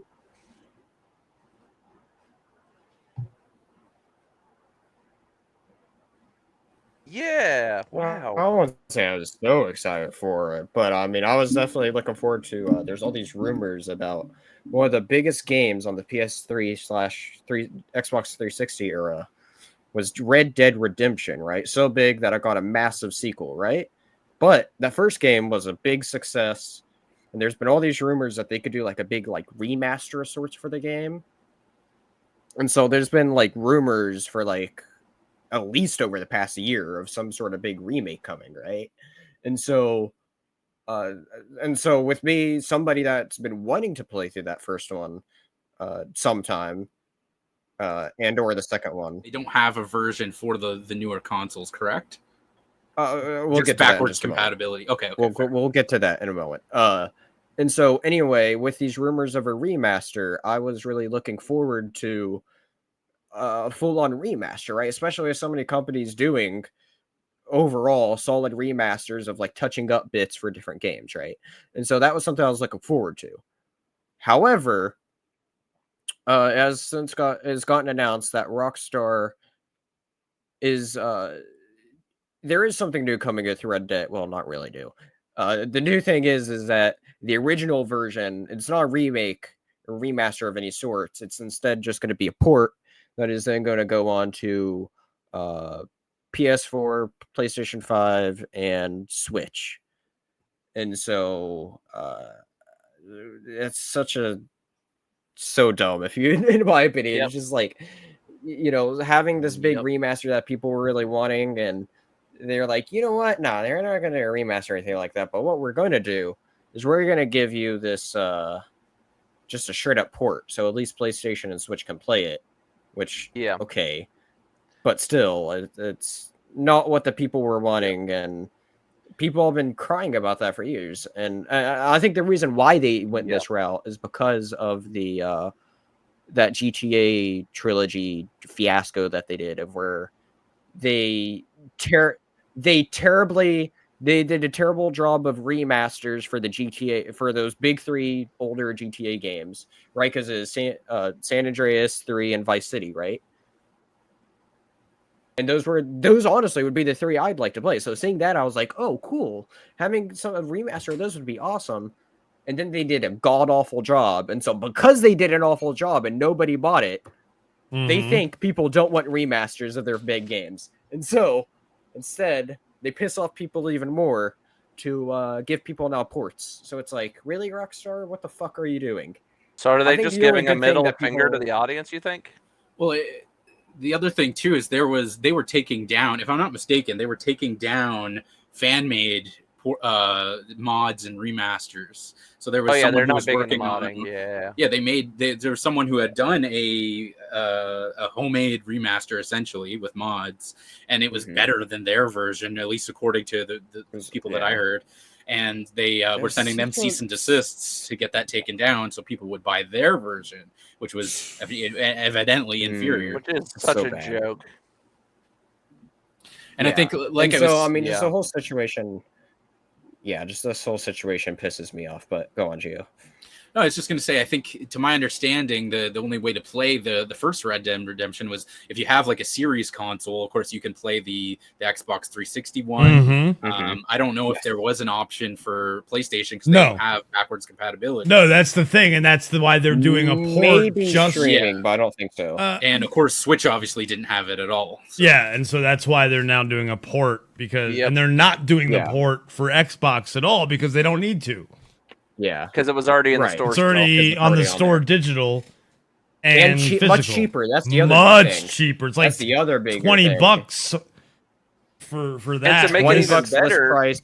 A lot of times they'll go on sale for $10. Yep, and they're selling this new one for $50. Yeah, and you can go to GameStop and pick it up for $7 or $8 physical and pop it into your Xbox anyways. And it'll just give you the $20 version. Exactly. So everybody's like, if you're already an Xbox owner, you have no excuse. This is pretty cheap and affordable. This sounds like another company that likes to put out cease and desists and block their content from being free use. Gio, I know there's something you wanted to talk about. Yes, in regards to that, Rockstar's not the only company who's been doing some litigation and things of that nature. Looks like recently in the news, Nintendo has come under some fire for doing something similar. Now, basically, obviously they just released Tears of the Kingdom, the new Zelda game, which has been getting lots of acclaim. Everyone's been enjoying the game, but we've seen Nintendo deciding to put out some patents. From what I'm seeing, they've done over 30 patents over different abilities that Link has and just different mechanics in the game in an attempt to make it so that essentially no other company can use those mechanics in their games. Now, if you're not familiar, this is something that game companies have been doing for years. Famously, Namco patented the idea of having a mini game during a loading screen. Now, obviously, loading screens aren't something that we really deal with as much nowadays, but back in the day, loading screens could take sometimes minutes. So I believe it was either the Fantastic Four game or Iron Man Exo Manowar, maybe both. On PlayStation, during that loading screen, there was a little car racing mini game that you could play. And so that was like a really cool thing that they had. And then after that, you really didn't see it happen. Come to find out, it was because Namco patented the idea, so no one else could do it. That patent ended up running out in 2015, if I'm not mistaken, but it's kind of irrelevant now. the most famous one that we're all aware of is the Nemesis system from the Shadows of War game. I think it was Warner Brothers who were in charge of that, who patented that idea. That patent still stands. So that's a system that you cannot duplicate in another game. So it's ever since those patents have come out, it's been an idea where it's like these kind of this type of litigation is really hampering the development of games. It's hampering the amount of ideas that you can do. So the idea that Nintendo is going in the same direction is causing a lot of concern for people, especially when Nintendo is really a beloved company to a lot of people with the quality of their games. You know, like I said, Tears of the Kingdom has gotten rave reviews, just like Breath of the Wild. But I think what's happened here is we've seen Nintendo get to the point where after Breath of the Wild came out, so many of the ideas were borrowed for other games. You know, most noticeably, I just mentioned Elden Ring, and I think they have no shame in saying that they copied some of the ideas for Elden Ring from Breath of the Wild. So Nintendo, in their mind, is presumably saying, okay, how can we prevent this from happening again? We'll just patent all the ideas.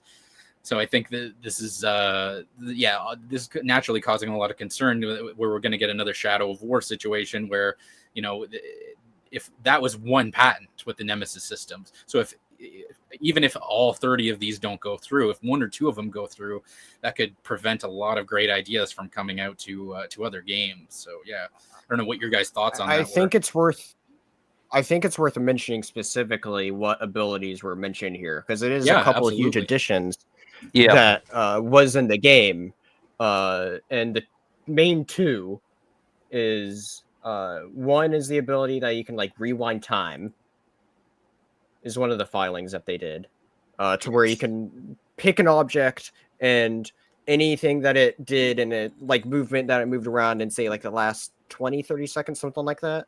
Maybe not quite that long. We'll say 20 seconds. It'll go back to that position, but it'll like follow back its track and time of that amount of seconds. And so that was such a cool way of how to be able to do things. That was such a big way to be able how to solve puzzles, get across certain areas, like traversal, like something they showed off when they first showed off a lot of these abilities, was you have falling pieces coming from the sky, and you could jump on one of those pieces, use the rewind, so then you'd be on this rock that just flies upwards, and then you could use that as a vantage point to go wherever you want. Yeah, and so very cool addition. Yeah, and so there's all sorts of cool ways you could use that rewind in addition to like solving puzzles. In addition to that, the other big one that really stands out to me is that it was that ability of Link being able to travel up through any surface that's above him. No matter, like, if there's anything above your head in that game, you could go through it. You know, whether you're stuck in a cave, okay, I guess I'll end up back on the hill, or anything like, oh, stuck in this dungeon, okay, let me just go up to the next level if I could reach the ceiling. And so it's such a, I don't know, those are both two huge mechanics, because you know, in Breath of the Wild you have like that wheel of different abilities, so this is all kind of like upgraded versions of those, and those are two huge abilities in the game. Absolutely. And so patenting these abilities that are huge, I feel like just kind of sucks, because it'd be like, while I don't necessarily see other huge companies necessarily using this idea, I think it's something that'd be great that other like maybe indie developers could have messed with more for their particular own open world games, because I feel like you don't get that creative that much with other big AAA developers, because it's like focused on open world shooters or Assassin's Creed. Yeah, they'll stick to their but formula. You can see other really cool open world things that smaller developers try to mess with, right? And so there's all sorts of other cool open world games that like me and Chris find all the time on Steam. And so I just think it's unfortunate that stuff like this is being patented to where others can't use it. And I mean, those are just such big features to where I think gaming has a natural evolution to where they all just build on each other. You know, they take some ideas of what works and see what happens from there, right? Like, there's a reason why gaming's at the way it is today. It's, one of the biggest gaming franchises of, like, GTA or that we were just talking about. Like, they didn't come up with all those mechanics themselves, and so I think patenting these specific things that you can do in a game, it really hurts the industry, because then people can't build off of those ideas and grow off of it. And I think it's a terrible thing for the gaming industry. Honestly, it really annoys me seeing all this happening, and especially like that Nintendo goes into this and is doing it. It annoys me really much. Yeah, But yeah. I think there's a little bit of hypocrisy there as well, because when you look at it, the fact that some people have pointed out, like, Nintendo wasn't the first to do some of these mechanics as well. So it's like, but I think the way it works legally is it's whoever first files the patent. So if you're the original first to file it, whoever first uses it, that's irrelevant. It's who first actually goes out of their way to file that patent. But it's a little bit of hypocrisy in that sense. It's like, yes, Nintendo is known as innovators in some sense, but it's like there's a level of creativity that comes from borrowing ideas, and I think that that goes to every level of creativity, every level of art that you can think of. Precisely. I understand not wanting their ideas straight up ripped off and stolen. I can appreciate that, but there's levels to it. That's the thing, is with no matter kind of art you're looking at, it's always, I feel like every artist is always inspired some way or some other by another artist before them. Absolutely. And so whenever an artist is then looking and be like, oh, that's awesome, how could I turn this into something I can use? Well, in the case of gaming, you can't do that, right? It's like, okay, what if I wanted to make something where the whole thing was about going through something that's above me, right? Like, playing with that gimmick is the whole game. Well, you can't do that now. And so, yeah. That's how I feel about it. Any other comments to add on to that? No. Yes. Briefly. If we've learned anything over the last years, it is Nintendo has their ninjas that are their lawyers. So tread lightly around the Nintendo ninjas, because if you even come up with a concept even close to these, they will issue a cease and desist. Unless you can prove it is unique enough and different enough, then they'll be like, okay, you're good. Right. But anyway, speaking of Nintendo, something that's better that something I'm looking forward to that is that won't piss me off like that did is the fact that there is a the whole Nintendo Switch 2. We've had a bit of rumors come out over this past week. Some big updates that come out. That's just recently updated. I found this nice little article here that has everything all together. And I think it's worth mentioning what else has come out previously to this, leading up, so that we know like all the information that goes together. Like the first existence of this whole Switch that was hinted at was actually from Ubisoft, where CEO said something along the lines of where like Nintendo pretty much told them to wait to release a new Mario and Rabbids game until the Switch 2. Essentially. And then also, apparently Nintendo's confirmed that Nintendo accounts will switch over to Switch 2, or at least hinted at it. And so, which we could see some backwards compatibility, maybe with digital. We'll get back to that in just a moment. And then, we also have this report saying that the Switch 2, and then a couple of different sources has corroborated this information, saying that Switch 2 is slated for 2024 launch, but it would be in the second half of the year. And then there's another rumor that also says that Switch 2 will have an LCD display that is currently bigger than the OLED model. I don't remember exactly the size of it. And we'll have 512 gigs of internal storage already on it, which is such a massive, nice upgrade compared to that 8 inches crappy of display. 32 gigs that we had. 8-inch display. I can't remember if it was 7 or 8. I think it's 8 because I think the standard was And like a so, 6.5. Yeah, it's what? See, it's 7 or 8. I don't remember. But they compared it to So, like the Steam Deck and like the ROG Ally. This new Switch is gonna have the biggest screen in handheld gaming, hands down. Yeah, I'm and glad not that only you. about the screen, there will also be. Oh, go on. I'm glad you brought that up because I think that's what they're kind of having to compete with is obviously the Steam Deck being the big one and the ROG Ally being the newest addition to the competition. So it's like they're kind of having to respond to those directly. So I think that we might see that in some of the decisions they make going forward with the Switch 2. Sadly, it sounds like they're trying to cut costs in Yeah. a few areas at this time. And I think, Spencer, you also said at least the one good thing is they're trying to hit, what was it, PS4 level graphics, at least minimum for a handheld?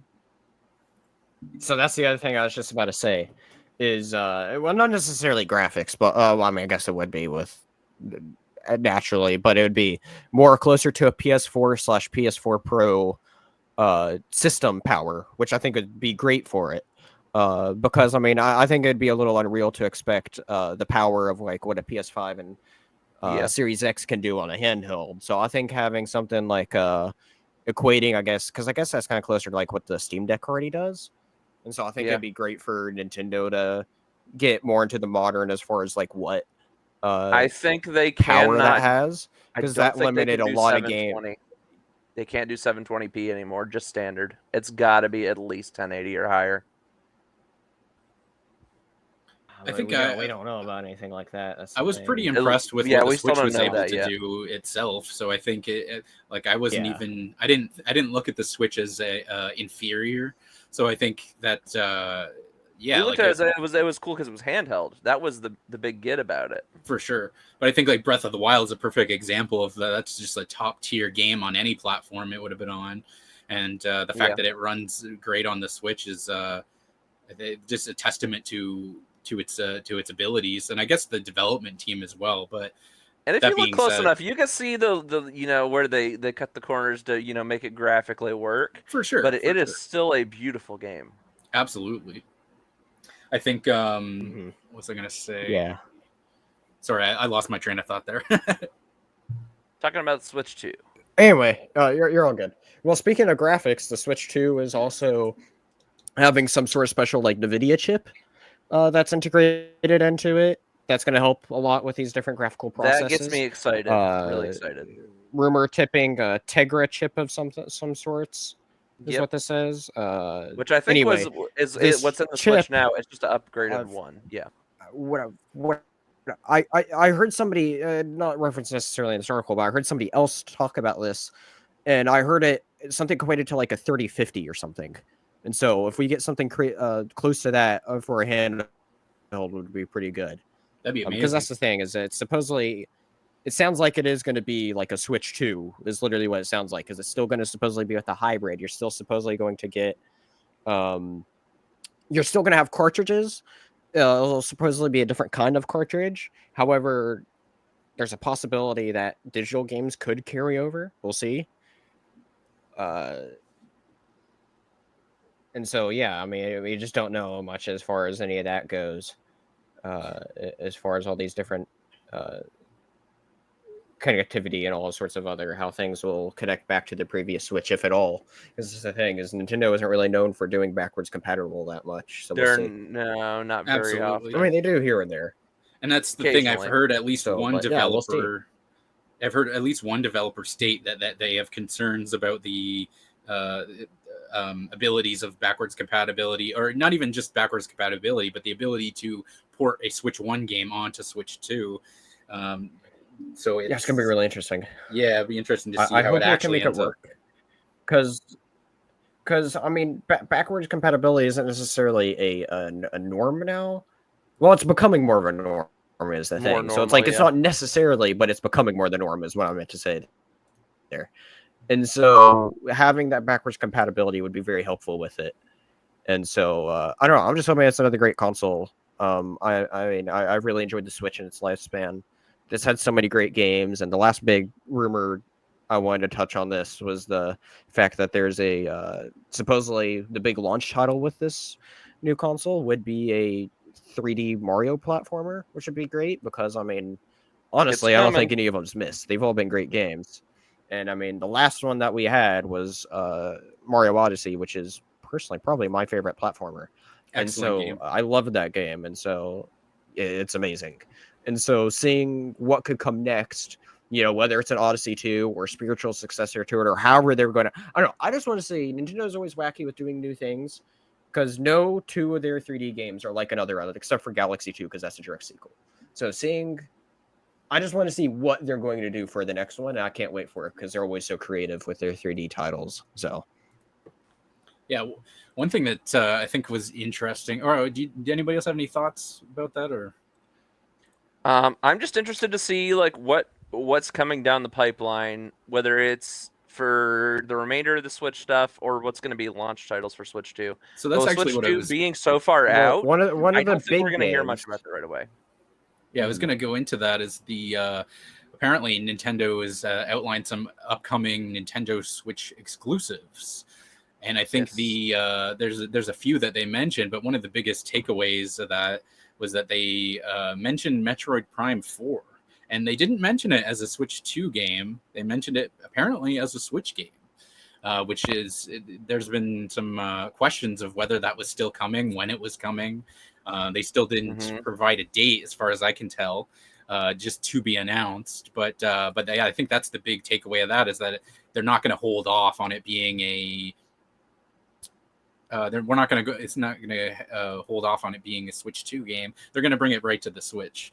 So if that ends up being the case, that would be amazing. Because the Metroid Prime series is one of their best series. The Metroid in general, but of course, the Prime series have been very good.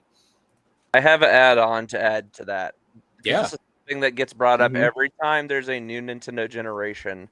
There is always a few titles. Now, if it's something they release within, I don't think it's going to be by the end of this year, early spring. If they were to release it, this is going to be a summer, fall, or winter next year title, either right before the release of the Switch 2 or around the release of the Switch 2.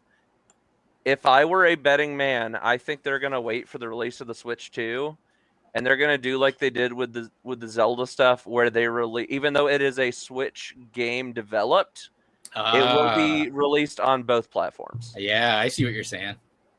So they might have some exclusive features or a bonus level. That'll be interesting.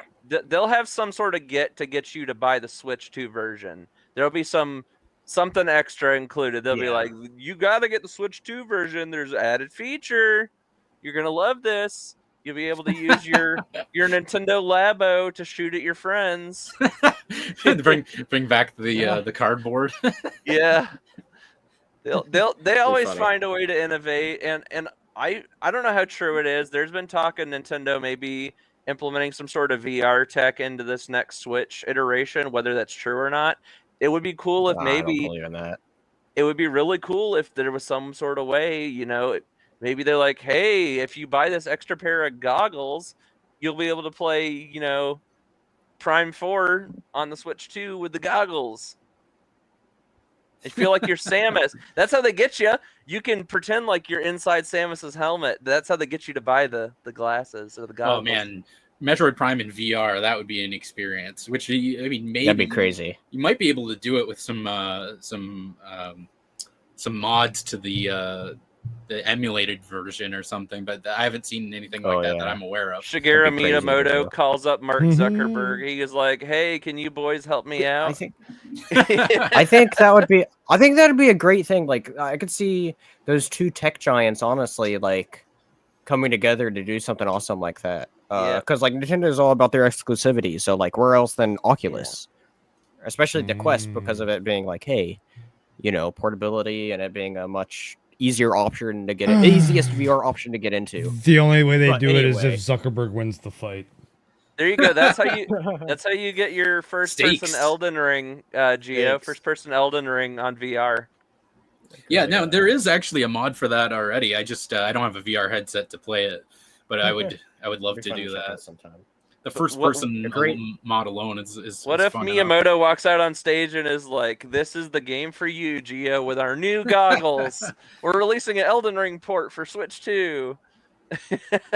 That's quite the reimagination, I guess you could say. He definitely So- had my attention if that was the case. Keep your eyes peeled on any VR news. I don't know if that's something. I know at one point in time in the last few months, it came out as one of the things they registered. They patented visual technology. They at least patented it. Whether it makes it to the release version or not, the patent is out there. It is official. That's interesting. My thing is, whenever you're viewing VR lens, right, it's a very specific lens, right? Yes. To where, yes. you put it up to your face, it's, not that far away from your eyes, and, it's very two specific circular lenses, right?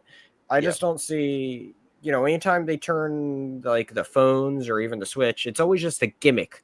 Because all it is, it's never actual VR, it's an emulation of VR. And it's always like And you had to so- slide your Switch into something. Right, you always have to slide in front of something because that's the whole thing. Is it tries to emulate the VR experience. Now, if they found a way And to like so- do it in docked mode, that could work. well, Well, yeah, you would need a separate headset then. Yeah, Yeah. separate headset that plugs into your dock. yeah, it'd be the So- PlayStation VR then. Yeah, exactly. It'd be the PlayStation VR but Switch. But I don't Yeah. see Nintendo doing. But we'll see. Yeah. We'll Now see. They're developing We'll see. something. We just don't know what. we're gonna wrap it up here soon, but before we do, I feel like this segment can be called Patrick's gonna rant. So I Patrick. say we Alright. just put Patrick up on the screen and let him go. Alright. What do you guys say? I'm. No one will be able to Let her hear go. us, but they'll be able to Let hear her go. him, and we can, egg him on. I want There we input. I actually want input from you guys on this. So I feel kinda- free to chime in. Feel free to Well, chime in. no, whenever you guys the want. way, no, that's the thing is I was gonna put you on screen by yourself, and if that's the case, Yes. it's gonna be us. we can do that. Us muted basically from the stream, but you'll be able to hear Alright. us, but they won't. For now, Yes. until you are done, and Well, then how we'll about- come on okay, and just- give input. just- No, just let Do him that. rant We'll without do the that. without. So you have a few minutes to yourself now. All right. All right, fellas. So we're going to talk about probably one of my favorite franchises of all time. This is something that started back in the 2000s on PC. I'm gonna take you back to when Patrick was a wee lad of 8 years old. I got to play. Oh my god, my girlfriend. She said, "Oh geez." So in 2002, we got the wonderful release that was Battlefield 1942. It was a blockbuster PC success. We got 64 player servers, World War II, Americans, Germans, British, Japanese. It was a cavalcade. It was fun. It gave us some really cool game modes. But what it introduced was Conquest, which has become a staple, not just in the Battlefield franchise, but in other franchises. And Call of Duty has used it over the years to kind of turn it into their domination mode in multiple COD versions. So Conquest has been a mainstay from the very beginning. Then you get into franchises like, Battlefield Bad Company, you get Rush mode, you get some of these other modes that they try to innovate and, work through over the years, and they've hit different time periods. They've done World War II, Vietnam, modern combat. They've done futuristic combat with 2142 way back in the day on PC. I think that was 2006, 2007, somewhere in there. And then they decided not to go futuristic, but they did a mix of modern and futuristic now with the most recent release of 2042. They've played with gameplay, they've played with modes, but generally the consensus from what I've seen over the last 21 to 22 years now with the franchise has been Conquest is a mainstay. Even though it came later, a lot of people really enjoy Rush, and then with the newest game, Breakthrough mode is now starting to become slightly more popular. So there's the three main game modes most Battlefield fans typically will enjoy. So if you're going to do a Battlefield game, those are the three modes you're going to focus on. But Conquest will always be the mainstay of the franchise, regardless of what Battlefield you're going to develop, what era you choose. You have to make a good Conquest mode. That being said, we're going to dive into this article. I'm going to read the main points here just real quick, and then from there we're going to kind of dissect it. And then I'm going to get into the ranty part, which you guys know and love, and you guys are waiting for, as Chris dives into a nice, wonderful snack.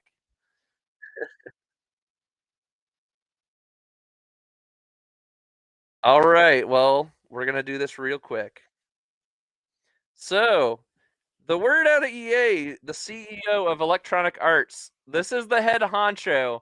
He doesn't just manage Battlefield, he manages all the EA Sports stuff. He manages all the EA originals.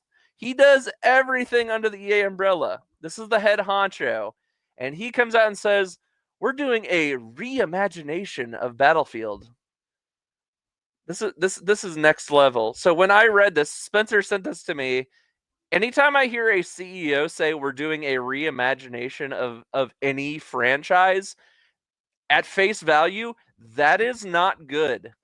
That is not good news. It could be good news. That does not sound like good news. That sounds like executives trying to either, and EA is notorious for this, either push more microtransactions in the current market, which is what they're already starting to do. They've been doing this with the most latest iteration with Battlefield 2042. It's become very prevalent in EA titles. This is a thing. It's not going away. It is staying. So microtransactions aside, generally everything's been cosmetic. Nothing is pay to win. For the most part in EA's library, they've been very good about trying not to be too pay to win, unless it's maybe in like FIFA with their card system or some of their other titles. So other than that, it's been mostly cosmetic. When they say reimagination, this is a franchise that has had 21 to 22 years to stew in the pot. Has it been reimagined in a way? Kinda, sorta. This is fucking terrible. This is not good news for Battlefield fans, because Battlefield fans have demands. They need those, at least those 2 to 3 base game modes. They want solid gameplay. They want good netcode for the servers. They want, sure, cosmetics in the shop if you decide you want to purchase those. They want a solid leveling system. They demand in the modern day, you need a server browser. If that next Battlefield does not launch with a server browser, you're going to hear it on X, Twitter, Facebook. You're going to hear it. The Battlefield fans are loud and clear in their demands on what they want. So when they come out and say reimagination after what was, I would say, a pretty sad launch with 2042, I think you guys would all agree. 2042 was not a successful Battlefield launch. It was disgusting. For them to come out and say reimagination after that train wreck, that just sounds like they're trying to peddle more shit. Am I going to play it at launch? Maybe. We'll see how it goes. Vince Zampella, I think, if I read the article correctly, I think he's heading the project. I have full trust in Vince as a game developer. Dude is awesome. He has worked on stuff like Apex Legends. He is a mainstay in EA. He's a good guy. If you want to lead a good team, he's the guy you want. But until I hear what the game direction is, this worries the fuck out of me. Let's be honest. You're going to play it at launch. This is not good news. You're going to play it at launch. Let's be honest. I might play it at launch. If it's you're going to have Game Pass Ultimate and you're going to play your fucking 10 hours. I'm going to play your 10 fucking hours. I'm going to try it and see what I think. And then you're going to buy it. I'm not going to buy it if it's in a shit state with this whole reimagination. It's going to go right to Game Pass this time. What are you talking about? I'm going to try it out. I'm not going to buy it. I'm not going to buy it if it's horseshit. I bet you it'll go right to Game Pass this time after what happened last time. Yeah. Well, no, I'm saying like they'll bypass the whole wait till go to the vault thing. Yeah, it'll go right to Game Pass, I think. If it goes to Game Pass, and if their goal is more microtransactions, they won't give a shit if you buy it or not. They exactly. EA just wants the microtransactions because that's where they make the majority of their cash. Right. Yep. Because they learned that from Epic Games with Fortnite, which is you can put out a free game and just stuff it full of microtransactions. You will make more money hand over fist than selling a $60 or $70 game. Absolutely. Hands down. Because once you start buying those microtransactions, they're so small, you start forgetting how much you've spent in the game, and you end up spending hundreds and hundreds of dollars, and they're over there going, ha ha, we made money today, boys. Well, so this, when they say reimagination, especially coming from a CEO, that screams that they're, which in his defense, he has a right to, he has to work for his investors. That's the job of a CEO of a company. So I'm not blaming him for, wanting to make money. That's his job at the end of the day. But when they say reimagining Battlefield, that worries me when you have such a historic franchise. Yep. You cannot. All it takes, and it showed this with Battlefield 2042 launch. All it takes is one game to ruin the whole franchise at a launch. Yeah, Battlefield okay. has come back. Yes and no. Yes and no. Yeah, yes and no. The game is much better now. That's it's what I'm saying. You said now. you said it just takes one. Like, you know, I mean, games. So No Man's Sky, Sea of That's Thieves, all I'm all saying. kinds of Take games that time have to got develop. criticized. Do not rush this next game. I don't care if it's like they have a deadline. They're supposed to launch. They need. We get the point, Patrick. Don't fuck it up. They've already fucked up once. Let other people speak, Patrick. Oh, I was told I was supposed to go on a rant. Okay. Dude, but when we've already started talking to you. I've already switched to all 4 people on here. All right, Oh Spencer. my gosh. I want Spencer's take because Spencer's played the most Battlefield with me recently. Yeah. So I kind of have a bit of, I guess, more of an optimistic view on this, right? Because we don't know what reimagining means, right? That's a very broad term. It worries me coming we from also a CEO, know, though. Yeah. B, there's also been reports that supposedly they're going to be doing multiple Battlefield projects, right? So what does this reimagining exactly mean, right? Exactly, and so we don't know. And so I in my mind, I could see this being one of two things, and I think it could help coexist with 2042 and a sequel to 2042. And that would be either A, it's a single player focused Battlefield that people would love, like a strictly single player focused Battlefield. No, I'm down for that. That would be okay. If it was like a standalone single player game, I'd be okay with that. Which is right. It'd be Or weird, B, but, yeah. I mean, here's the thing: is if they want to make Battlefield into a bigger franchise, right? They're gonna have to branch out, right? They do. And so, yes, in my correct. mind, I feel like you could have your core games like 2042 and whatever, say 2042 sequel that would be essentially what 2042 is, but for say next gen, right? Theoretical next Battlefield game mainline. But then you could also have a single player Battlefield game, right? Maybe that's what this could be, maybe not. The other thing is too, is if they really wanted to mess around with doing other multiplayer stuff too, is they could always have a separate like experimental multiplayer Battlefield as well. And that could also be what this reimagination is not necessarily a game that will replace 2042, but a game that can coexist with it. As long as they don't bring Battle Royale back, because that died off pretty quick. They tried that with Battlefield. They tried that with Battlefield 5. That lasted all of what, maybe a month? And then everybody's like, we don't care. So, and I feel like that what I think saying here could live on here, because the literally the second part of this says, in bold in this article, says, he went on to say the next Battlefield game will exist in a truly connected ecosystem. And so I guess what does that mean? Does it mean in an ecosystem like in the game, or does it mean in an ecosystem to where we can have multiple Battlefields together that are just or does that different, mean, unique experiences? Back when it was, what was it? Battlefield 1, 4, and Hardline, and 5, where they all have like a little launch window if you own all the digital versions. If they say connected ecosystem, what does that mean? I could just freely switch like those 4 games did? Like, we don't know what that means. That's definitely some CEO talk right there. It's CEO talk. Right. But at the same time, they could do it like COD, where weapons carry over. That might be a cool feature they actually take from Call of Duty and bring to Battlefield, because Battlefield's never really done that. I think they might have had like a few little like player card things. Like if you own the game, you get a player card because it recognizes you have data from another game. They'll give you an exclusive player card or emblem for playing the other game. But kind of like the only games that really carried over would have been able to do that would have been Battlefield 3 to 4. Maybe throw Hardline in there. No, yeah, Hardline was modern. More of a standalone title. It's yeah, modern, but it was modern. I'm standalone. saying like 3, 4, and Hardline were the more modern, normal modern ones. So that would, and then of course 2042. I guess you could have the older weapons. It's kind of like modern future. It's weird. Yeah, so. I kind of like it, but I wish they would have developed. Don't lie. So wait, it's already. I wish they developed it a there's little some more. stuff here that says. So apparently, this does say here, EA has multiple new Battlefield experiences in the works, including a single-player campaign game, right? So like, is that what he's referencing, or is it not? Right? That could be because they skipped a Multiplayer single assurance is player. also along the way from DICE, Ripple Effect, and other studios making an entirely new Battlefield experience. So just here. So yeah, no, this would be 3 separate Battlefield projects, is what this is insinuating. You have your single player campaign from Mark Leto's new studio, multiplayer experience from DICE, which is who does 2042. Who correct? does all the multiplayer? They do all the multiplayers. They've done right. multiplayer. So for DICE would Battlefield continue this core series, and then we're having these quote unquote entirely new Battlefield experience that will quote unquote complement and build upon the series foundations, which will be made by Ripple Effect.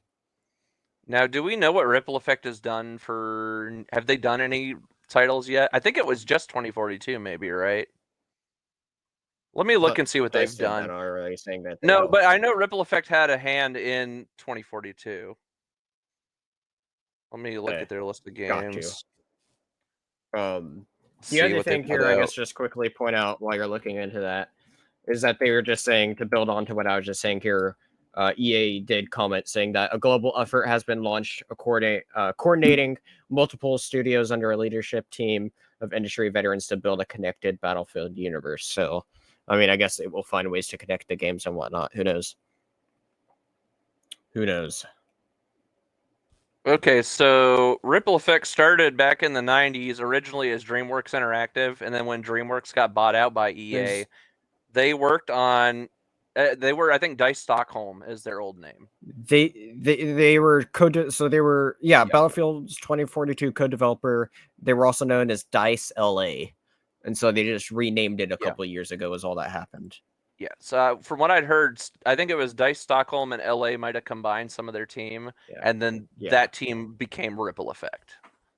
So they just keep changing the name every few years, but it's the same core people. Like I said, as long as Vince is running a good team, we'll just see what happens.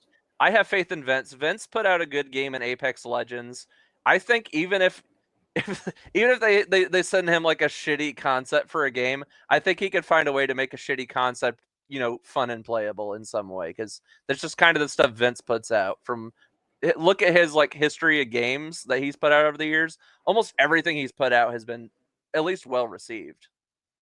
We'll see. So. We'll see. I have trust in Vince. We'll see what the future tells. Andrew Wilson, CEO at EA, keep an eye on his comments. They could get a little wacky.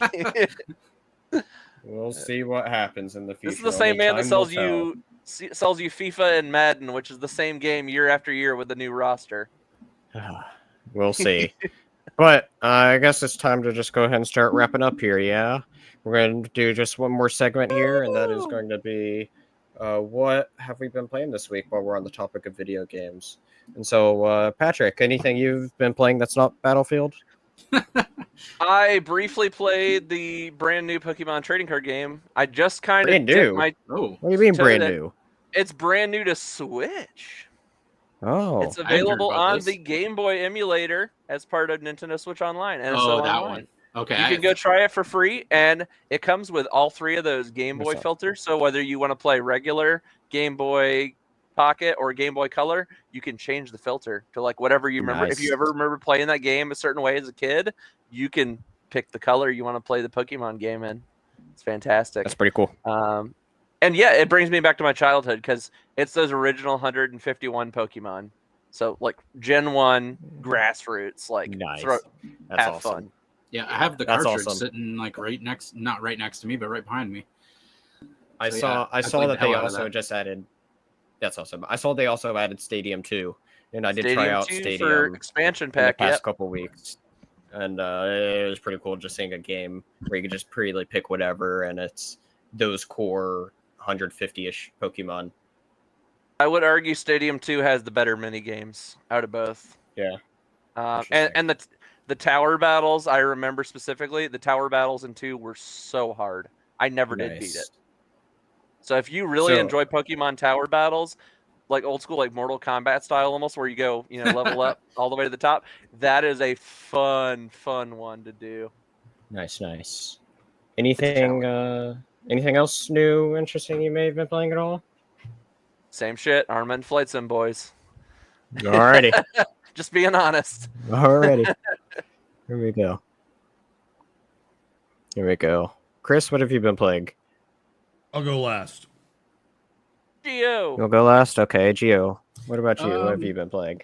Yeah, aside from the usual, I guess the only thing out of the ordinary would have been Minecraft, actually, because all four of us, you might have seen some pictures on social media where we all played the Ninja Maybe, Turtles DLC, which was a lot of fun. I really enjoyed that, so much so that after the fact, I went back and played some vanilla Minecraft, where obviously I'd played it before. But I had never really gotten that far in the game, and I'd never actually beaten it or anything. So I wanted to see how far I could get, and got to the point where I, managed to find some diamonds, managed to find a broken nether portal, mine the hell out of that, and made myself a nether portal. Got to the nether, did all the only thing I didn't do is get to the end at this point, but so we'll see if I make it that far. But yeah, so definitely that's the farthest I've managed to get in Minecraft since I've played it. So Nice. Now, are That's you playing awesome. Skin or are you playing Steve or Alex? I just That's what we must I think it's the Bedrock version where you can kind of make your own character. I think I might have used Steve as Even a base. better.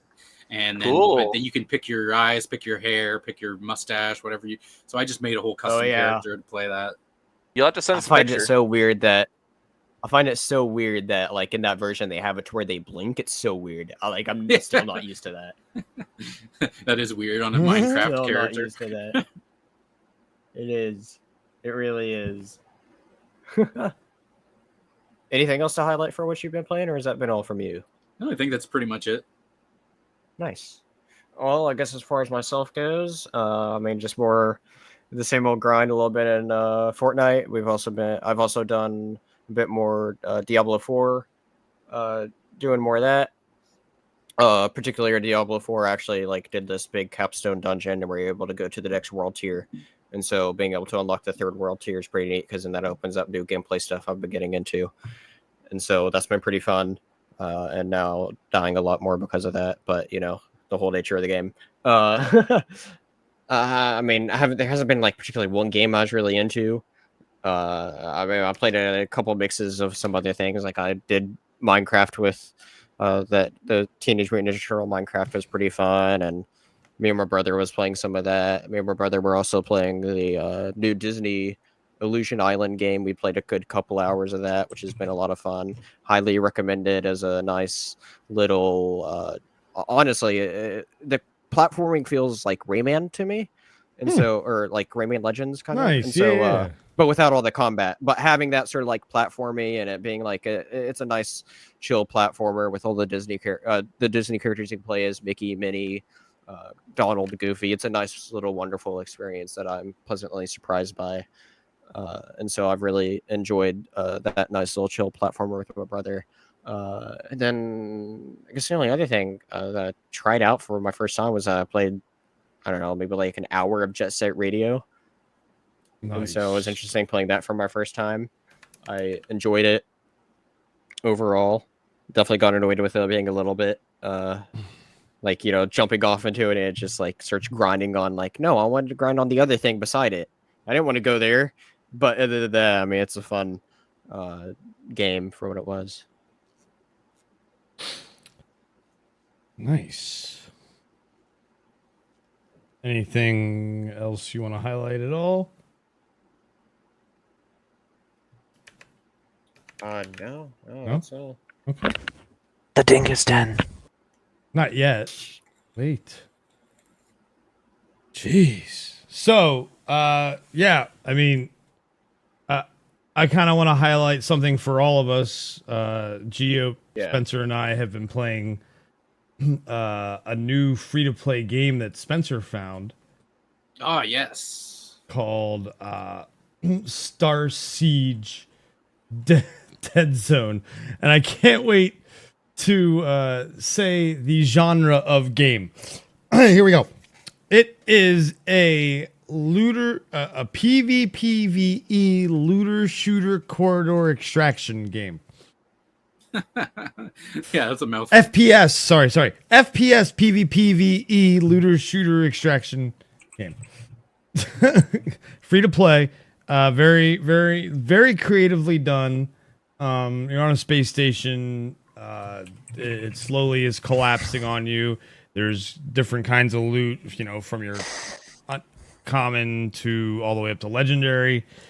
And yeah, just been having a lot of fun with it. Not very good at it. We are red shirts. We die a lot.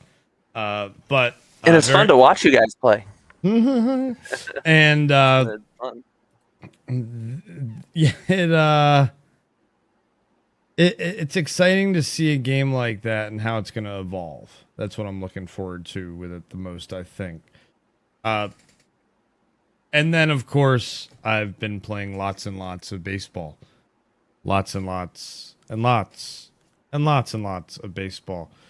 Because there is a new program called the Extreme Program. Whoa, and it's very hard, and I'm slowly, no, not surely, just slowly working my way through it. And, Surely you must be joking. Don't call him Shirley. Who's Shirley? I've never met Shirley. Maybe Shirley Temple? She was an actress, former U.S. ambassador to Ghana. May have heard of her. But when she was the U.S. ambassador to Ghana, she was Shirley Temple Black, was her name. All right. Well, hello there, Austin. Yes, has a drink named after her. Hello there, Austin, in the chat. You are just in time for the end. Good turn. Wow, perfect timing. Perfect timing, Austin. Perfect timing. So, yeah. Yeah, baseball, lots and lots of baseball, and Star Siege, Dead Zone, and we played some more Gotham Knights. I'm really digging the story in that. What about you, Spencer? Yeah, that's been pretty fun. We have been doing a little bit of that every now and then. Yeah, I'm looking forward to seeing what else is in that story. Mm-hmm. And yeah, I can't wait to play more of it. We may end up playing some Sea of Thieves here sometime soon. For there is a Monkey Island. That'd be a lot of fun. Tall Tale. I like the way they're doing it. Yeah. We have the first of 3 Tall Tales, and I think it'd be fun to keep up with them. So Agreed. Definitely be worth doing that first one sooner than later. Yeah. So maybe that'll happen. Yeah, but I think we're gonna call it here. But in case you missed any other episode, go check them out on YouTube. Our YouTube can be found on our link tree. And if you want to check out some cool comic content, where should they go, Spencer? You know something? I just want to tell everybody right here, big thank you for anybody that has checked out Dingiston so far. I have been, I was just looking yesterday and or late last night, and I saw that my big San Diego news video that I released, I spent a lot of time on it. I'm glad to see that it's paid off to where it has now become my most viewed video now. I just looked and it is officially 1 view away from reaching the triple digits, which means that would be my first video that ever reached the triple digits if it gets 1 more view. Woo! And so if anybody hasn't ever checked it out, you could either follow this link right there or go on YouTube, search up. No, just go to that link right there. Look up Dingiston. Right. Dingiston, San Diego Comic-Con news 2023, and I covered like all the big news I could find, all the main news from San Diego Comic-Con, all in one video. I've never seen anywhere else do all that, and so yeah, glad to see that at 99 views at the moment. So sausage. A sausage so is getting one right now. Yes. He's going to be my 100th Austin viewer. is going to be your 100th viewer. So, it's fitting that a sausage is your 100th viewer. Go. Good job, Austin. Good job. And on that note, join us next Wednesday for another episode of rambling red shirts. Anything Not anybody- rambling redheads. It'll be Tune red in shirts. tomorrow. Same bat time, same bat channel. Later, everybody. Bye. See ya. Laters. Say goodbye, Gio. Peace and love, everybody.